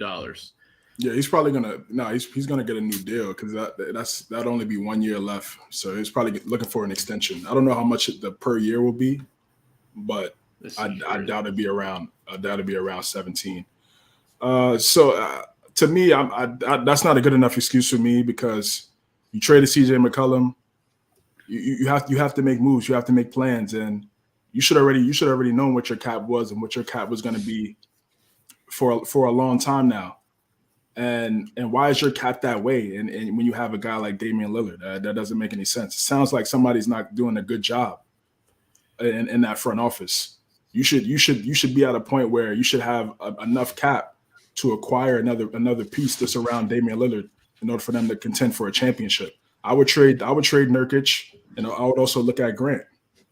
I would get off both of those contracts to try to get somebody else that's competent, that could bring it every single night. And you keep Simons, obviously. Shaden Sharp is showing flashes. He still needs time to develop, but he's definitely showing flashes. Cam Reddish has also shown flashes. I'm interested to see how he plays in a under Billups. But yeah, I would maybe get rid of Grant, and I would definitely trade Nurkic. There's no way I would keep Nurkic through 2026, 2027, paying him, what is that, $29 million? Impossible. No way. Impossible. Yeah, So to me, that's not a good enough excuse, bro. I mean, it's like, yo, it's your job. You hire people to manage cap. They have people for that. I mean, I'm with you guys on it, but I feel like what they've done is messed up by offering him that much to get him to stay, and now they've put themselves into, $54 million in cap space luxury, basically. That looks like they're still good luxury tax, but they have no money to spend is what it looks like. And do they have the money that they can spend over that? We're talking about Portland here. That's kind of a small market team that we're really. But here's my thing, though. Like, this is my question, though. Like, when they were talking about contract extensions, why didn't they ask Dame to possibly take a pay cut so that they could bring in assets to help win a championship. You know what I'm saying? Like now, if they didn't have that conversation and they said, "Hey, Dame, we're going to pay you this," Dame's not an idiot. Dame's going to take whatever. Yeah, you know what I mean? That's generational money. You don't turn that money down. I personally don't think Dame is in it to win a ring. And I'm not saying that that's a bad thing or a good thing. I just think Dame is happy with the money that he's getting, and he's loyal to that Portland area. And I will try my best to win one with the roster you give me. And as long as you keep paying me these multi-million-dollar a year, I am happy. I disagree. And it's sad that you came up with that narrative. And I think the reason why that narrative is created is because the Trailblazers haven't put a team around him. So now it looks like, oh yeah, he's happy, he got his money, and he wants to put up a bunch of points. Let's remember, bro, he was in the Western Conference Finals against Golden State back in 2019. Like he wants to win, bro. He wants to win, bro. Like, well, he wants to win, but and I'm not saying that is truly the way that he is. I'm just saying, judging by what's going on, that's what it looks like, because everyone says, why is he not out? Well, maybe he doesn't want out. Well, why wouldn't he want out? Well, he's getting paid $50 million in 5 years in a year span. So he might not get 50 because the Trailblazers could give him more money than any other team because they drafted him. But he was going to get in the ballpark of $50 million, 50 per plus down the road by some team. So to me, I'm not looking at his money like that, bro. I'm looking at what are they doing to surround him with pieces. They traded CJ McCollum. Okay. What else? Dame got hurt last year. You got the 7th pick. You drafted Shaedon Sharp. I hope he becomes a great player. I really do. For their Shaedon Sharp. They drafted Shaedon Sharp. I hope he becomes a really good player. But right now, he's coming off the bench. He shows flashes, extremely athletic, bungees, but we don't see it. Super young. He's still super young, has a lot of time to grow. He's not developed. But it's like, just looking at this roster though, like this roster is not Chevy. Bro, why does Dame have to score 71 against the Rockets? It's the worst team in basketball. Yeah, they probably only won with like 15, I think. Hey, bro, you shouldn't have to score 71 against the Rockets, bro. They're the worst team in the league. That should be a game where everybody's going off. Not Dame, we need Dame to hit 70. What? Against the Rocket? Man, Trailblazers, they need to do right. They need to do right by Dame. He's showing his loyalty, like Nick said. It needs to be loyalty both ways. And I feel like they're just taking him for granted. And I'm not a fan of that. I feel like the narrative should be they're taking him for granted as opposed to, I'm not saying this is you, but I do see a lot of people say this. Oh, he just wants his money. He doesn't care about winning. Like instead of looking at that narrative, let's look at what the front office is doing. Just because these players are, closer to fans because of social media, doesn't mean that we just stop critiquing the people that are running the team. Like I feel like people really forget that other aspect, man. It's two sides. You know what's so funny, CJ? Like what you just said about Dame, I said the same thing about Bradley Beal like 3 years ago when he made his extension. And everybody should have known the Wizards were not going to be great. But everybody was on me. Everybody thought I was being a hater because it's like, oh, you don't want to see him getting his money. It ain't about the money. There was a stretch where he scored like 50 in a row, like three or four straight games, and he lost all 4 of those games. And they were mad at me because I'm like, well, he should have never signed that extension. He should have went somewhere else. But everybody was like, no, you're just mad at him for getting his money. I'm like, it's not that. It's just that, like if you're a high level player, you should want to be in a position to win. Exactly. Great point, brother. All right, real fast, rapid fire here. We got this next segment. Top 5 players with the most pressure to win a championship. This year, who wants to start? This year, yes, this year. You could make it however you want to. You could make it with most pressure to win a title. Old school players, you could put some veteran guys that are. That their window is shortening, or you could have a younger guy in there, that a guy like Jokic or Embiid who still have a lot of time left. But when LeBron was 27, 28, he was getting heavily criticized for not winning the championship. So however you want to have the order. I'm going ahead and saying the whole Nuggets franchise this year is their year. Like I know it's one player, but like if this team doesn't make it to the finals, like okay, what's going on with there, and we need a title from you. So, like, I think they have a lot of pressure on them. I'm also going to say Chris Paul. I think this is his year to have a lot of pressure on him. I'm also going to add Kevin Durant to that. I might just count them as two together because you went to this team to make them to where they are. I'm putting that there as far as two. I think, draw my earpiece. I'm going to put these two as number 3 together again, but I'm going to say Doc Rivers, who isn't a player, but with Embiid as well. James Harden, we'll just add that as well. So I'm going to say that team as well is going to be my third. This is no order, just my third team. And then I'm even going to say that Westbrook, I think this is one of his on there. I'm going to put him at 4 with my Clippers, not my team, Nick. I'm just saying my conversation, okay? Calm down. And then I'm going to make the 5th as my Clippers because we've been waiting 3 years for the Clippers to actually mount to something. This roster was supposed to be, and I'm repeating here, so when we talk about rapid fire, but the Bulls of old, basically, with Pippen and Jordan, and it's been basically AD and LeBron as far as the injuries. So that's where my 5 are. You're muted. That sounded beautiful, but you're muted. They're not AD and LeBron. I'm saying as injuries. But they're not AD and LeBron though. Because AD and LeBron still won a championship. They didn't. So even I'm with just the saying injuries. Like AD has been out a lot. I'm not saying championships. I'm just saying staying injury prone. Obviously, they're not AD and LeBron because they got that Mickey Mouse ring. A Mickey Mouse ring that they couldn't get because they folded, bro. So tell the whole story.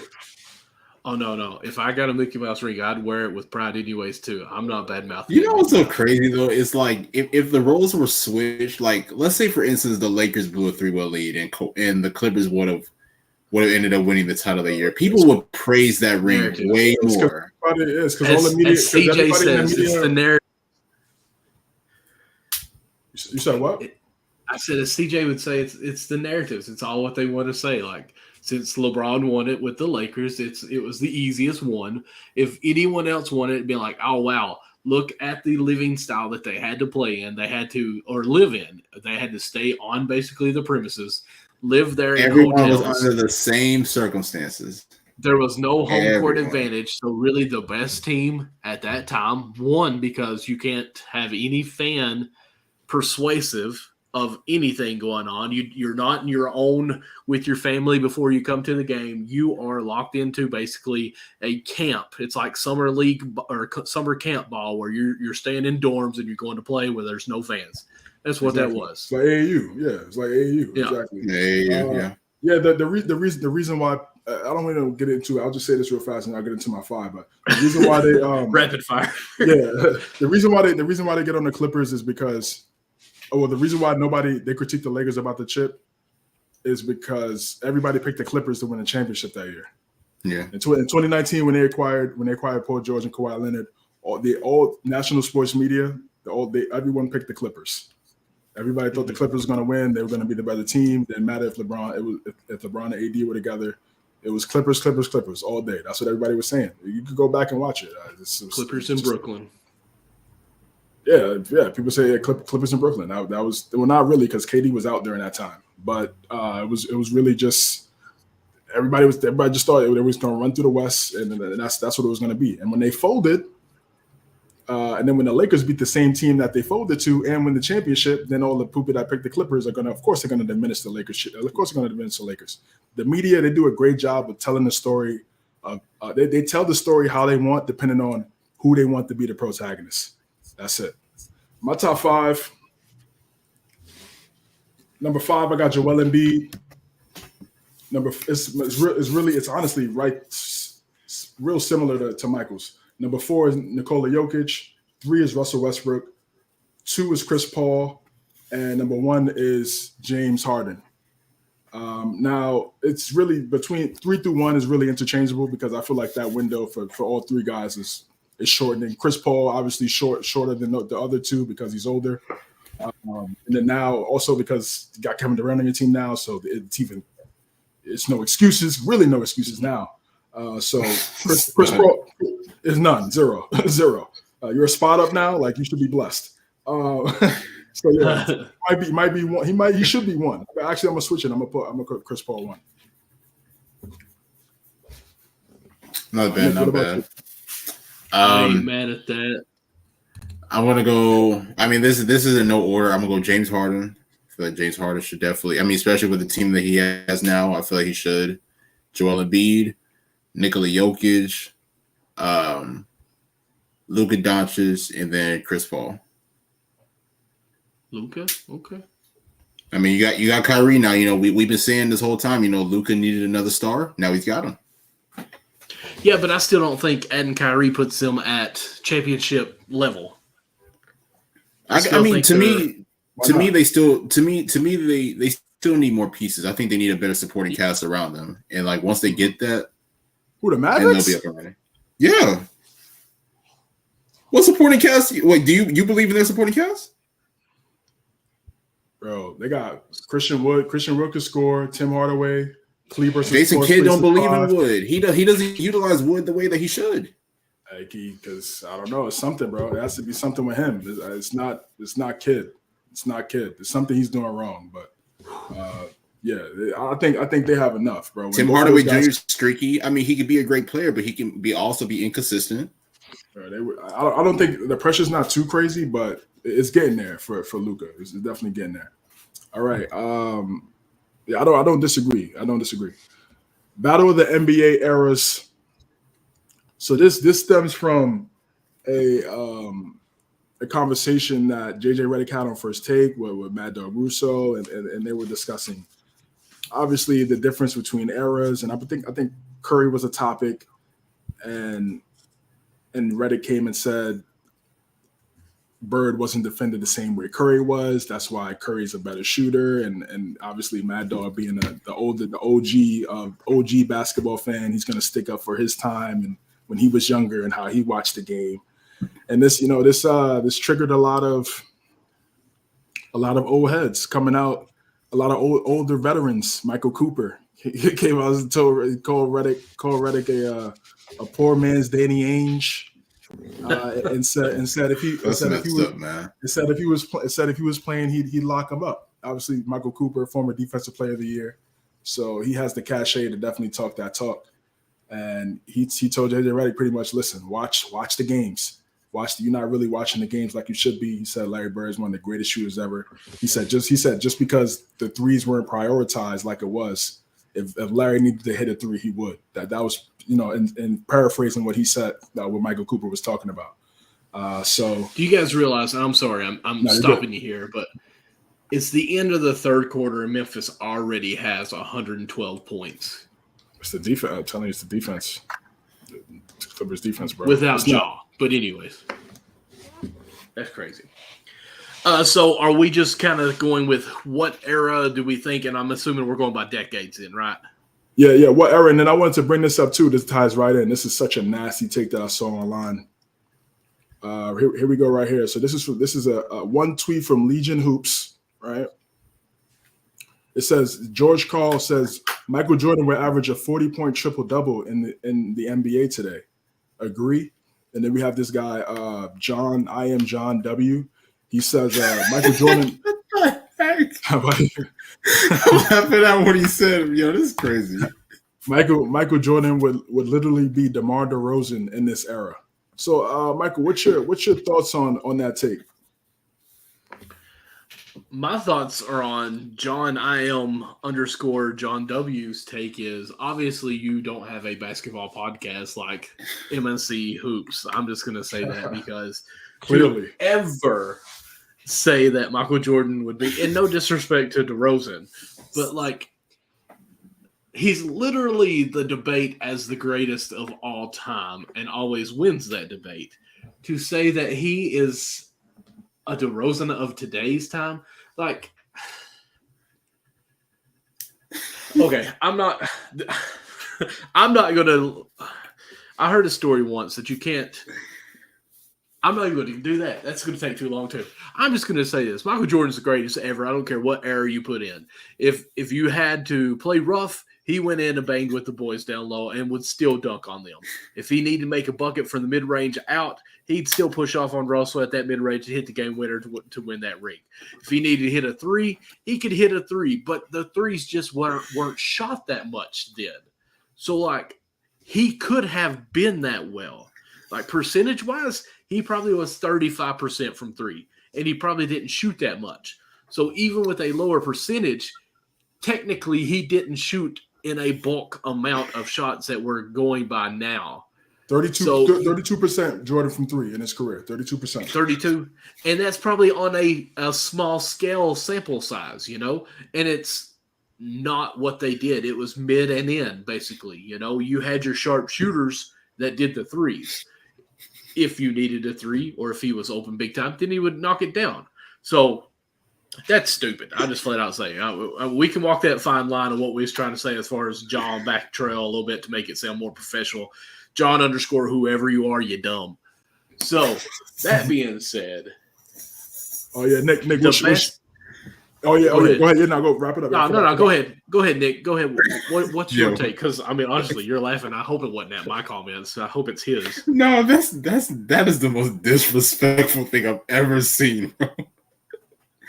DeMar DeRozan, bro. Like, hey, look, I mean, this is no disrespect to DeRozan. I love DeRozan, but I swear, do people watch like the Bulls? Do people actually watch the Bulls in the 90s? Like, now look, I disagree. I don't think Michael Jordan would average a triple-double, but he would definitely average around 40 plus, especially in today's spacing and what he was able to do back in the 90s with where there barely was any spacing.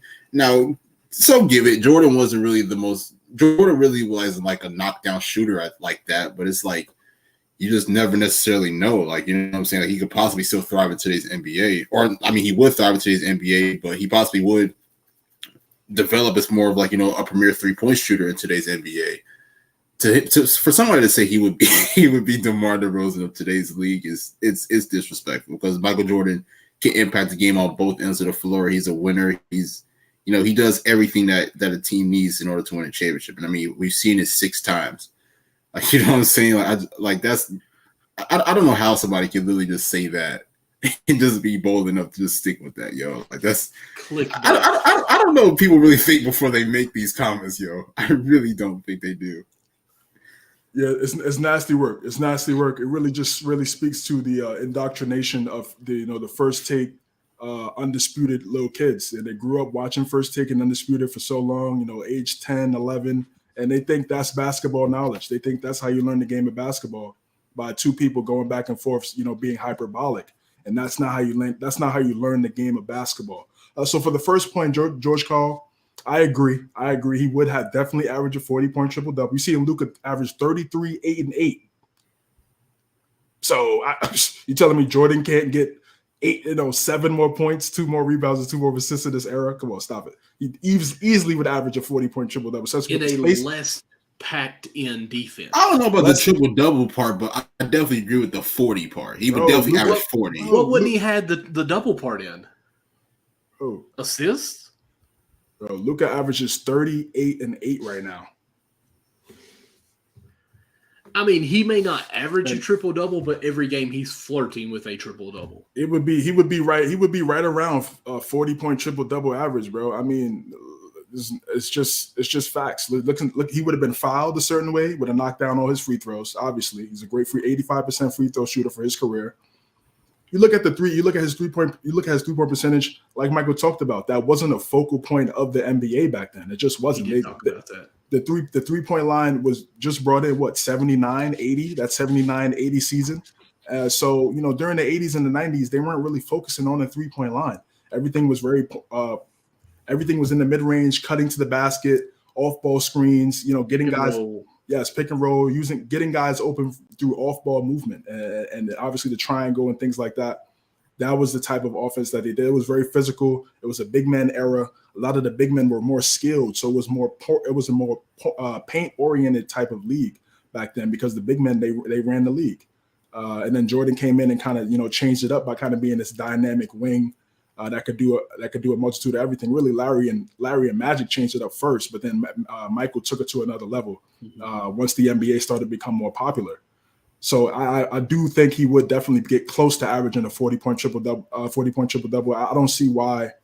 It would depend on his team and what he has around him. But if he played in a 5-out, 4-out, 1-in type offense like Luka does, easy work. And then to John's take, again, it's just he's indoctrinated by undisputed in first take, because this is just nasty. This is a disgusting take, and it's easily hands down one of the laziest takes I've ever seen. I've seen this take for years, for about maybe I want to say about 5-6 years or so. I've seen this very lazy take. Makes no sense. He's pretty much saying just because DeMar DeRozan takes mid-range shots like Jordan took mid-range shots, that's what Jordan was going to be. Disgusting. It's just so lazy. You're really doing yourself a disservice as a fan. You're not adding context to the situation, like I just talked about, in terms of what the league was back then when Jordan was playing. If he would have played in today's era, he would have definitely had the work ethic and got up more threes. We saw him hit 7 threes against the Trailblazers in the NBA Finals. So that's not something that he would have been scared to do. He would have developed that shot easily. So, DeJohn, I'm pretty sure he just did this tweet for clicks and, he got it.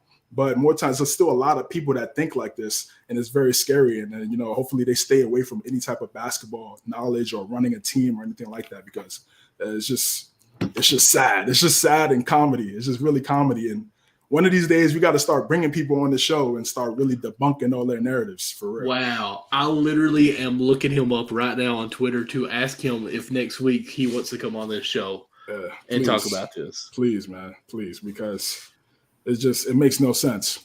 It really doesn't. And I'm not surprised. I'm not surprised. When you watch these shows, that's all I hear. All I hear is the same takes from Skip and Stephen A. and all these years. That's all I hear, bro. I hear zero context. It's sad. Calling DeMar DeRozan is, come on now. It's lazy. Like I said, it's just because they both take mid-range shots. It's so lazy. It's so lazy, bro. Like, it's just like you said. Context is everything. Context is everything. You can't just make a statement like that and then just leave it. You're discrediting the work ethic of Jordan, the defensive ability. Like, what? Yeah. Like, bro, MJ in his first 8 years averaged 30 at least 5 or 6 times of those 8 years. He averaged 35 and 5 for his career, bro. That's what I mean. 40-point triple-double, that's easy for him, man. It would have been easy for him. Too easy. He was doing it in the late 80s. What are we doing? What are we talking about here? Yeah, it's sad. It's sad. It's all right, man. Hopefully he learns basketball one day. All right, last topic. We got the MVP, MIP ladder. Mike, you want to start it off with the MIP list? What's your top 5, brother? Hang on 1 second. I'm about done here. All right. Yeah, please. See who's wanting to come on, man. Let's debate that. Well, he's even made a couple more comments, which is about this game that I'm watching here, which is Memphis is up 121 to, I think it said 108 against the Clippers. He said Kawhi and Paul George getting beat by the Grizzlies without 4 of their best players. Laugh out loud. Then he goes on to 5 minutes later say the best two-way defenders in the NBA are letting Tyus Jones have nearly 30 points in 3 quarters. They are the most overrated duo in the league. Oh, so we agree somewhere. So with that being said, coming in for this week, I've changed it up just a little bit on a couple of players. 2 new people that hadn't been in the MIP as of yet, as I marked down my time, so I know that we got that timestamp. Where are we at here? We are at one I'm happy to mention is Maxey for the 76ers. Hit one of the, I think he flirted with a 20-point, almost triple-double this week at one game. I really feel like he is stepping up quite a bit. Even earlier when we were talking about the Phillies, we were talking about how Maxey is almost flirting with being the second option. Now, of course, CJ said that it's Harden still, but, we talked about how well Maxey has been playing, and so I've got him coming in at 5. Another one, I've got him coming in at 4. This one might make Nick a little happy. I got Mikal Bridges. After his trade, he's been averaging a lot more of his points and everything. His points are already up from this season compared to the last, and he's really started making some noise since being traded to the Nets. Then I've got kind of the same as we go on through here. I'm sorry. I got Halliburton tied with Bridges. I wanted to give some love there. So I've got Brunson at 3, Larkinen at 2, and then SGA at 1. Kind of just staying the same as far as we get at the top of the board there. What you say, Larkinen? Marketing. I did say Larkinen, didn't I? Marketing. Combine both. All right, my MVP ladder for Week 19. Number 5, I have Joel Embiid. Had a pretty solid week. Obviously, got the big win last night against the Bucks and snapping their win streak. Number 4, I got Luka Doncic. Got a W against Embiid during the week. Him and Kyrie went crazy and got 82 both points. had 40 pieces. Yeah, 82 points combined, 42 and 12 in that game. He went bananas. Number 3, Julius Randle. New York Knicks on a 9-game win streak, playing some of the best basketball in the NBA. Him and Jalen Brunson could really be in that spot for me, but Julius big time shot against the Miami Heat on Friday night, closing the show, hit a big 3 in that game, sealing the deal, ended it in Miami. That was big. And obviously this game against the Celtics in hostile territory at the TD Garden, one of the best teams in the NBA all year, to get this win in double overtime, well, it was definitely special. I got to have him in my top 5 for my MVP this week. Number 2, Nikola Jokic is just dynamic center. What he's been able to do so far. They're on a 3-game win streak right now. Definitely credit to him. And then last but not least, even though they got the win streak snapped on yesterday, still got Giannis at number 1. Got Giannis at 1, 30, 33 and 12, easy work. And he's just one of the best players in basketball, one of the most consistent, dominant players we've ever seen. And we need to also give him some more credit also. Big ups to Julius. Big ups to Julius, yes, sir. New York forever, baby. Let's go, man. Let's go. 9 in a row, beating one of the best teams in the East, and hit a game winner against Miami. Hell of a week. Had a hell of a week. Yeah. Actually, hell, they beat the Celtics twice in less than a week. Yes, we did. 3-1 against the Celtics this year. Feeling really good. But all right, man. That wraps up the show for tonight. Thank you guys for watching. Thank you guys for tuning in. If you're watching on YouTube, we're in conversation with. Oh, you're in conversation with the guy. Yeah, I did. We I are did in conversation. I did peek that real fast. Okay. If you're watching us on YouTube, make sure you like that. Make sure you like this video, like this stream. Hit that subscribe button. Hit that notification bell as well for the next time that we upload the next video. When we go live again next Sunday at 9:00 p.m. Eastern. Michael Lawson, where can the people find you? You can find me pretty much MD Lawson00 on any social media platform. Finds you in my bio is my link tree that has everything that I'm attached to with that as well. Of course, if you go to Linktree and do the / at MNC Hoops, you can find everything that we are on as far as their platforms as well as that. We do have someone viewing us live right now. It just popped up. Hopefully it is John on the YouTube page. I hope it is you.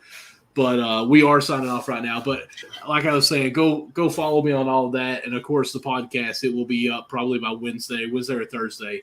But go subscribe to all that. I have the YouTube, of course, channel down there as well. Yes, sir. And, Nick, where can the people find you, man? You got a new article out, right? Oh. Yeah. Yes, sir. That one just released this past Friday. It was probably a preview of the Friday game between Atlanta and Portland. I kind of broke down, Dame versus Trae Young and what to expect. So yeah, I know it's past, but make sure to check it out. Appreciate all the support as always. As for me, follow me on Twitter at NickAndreATR. Follow me on Instagram at NickAndreATR. Follow us at MNC Hoops, all platforms. Subscribe to the YouTube.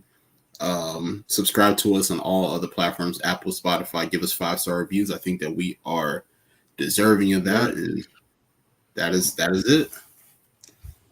Yes, absolutely. Linktree /CJames9. Find out everything that I'm working on. Twitter right there on the handle, CJames9_. MNC Hoops on IG. MNC Hoops on Facebook. Facebook's getting a lot of love. I've been seeing a lot of notifications, a lot of people following our page. A lot of views that are watching this show on Facebook. We really appreciate the love, really appreciate the support. Just continue to share and continue to get our content out, man. Really appreciate it. And Facebook's giving us love. YouTube, again, really trying to grow on this YouTube channel, really trying to keep it going, stay consistent with it. So hit that notification bell after you hit that subscription. And let's rock with the MNC Hoops family, man. We really thank you and appreciate you for your time. We'll catch you guys next week. Deuces.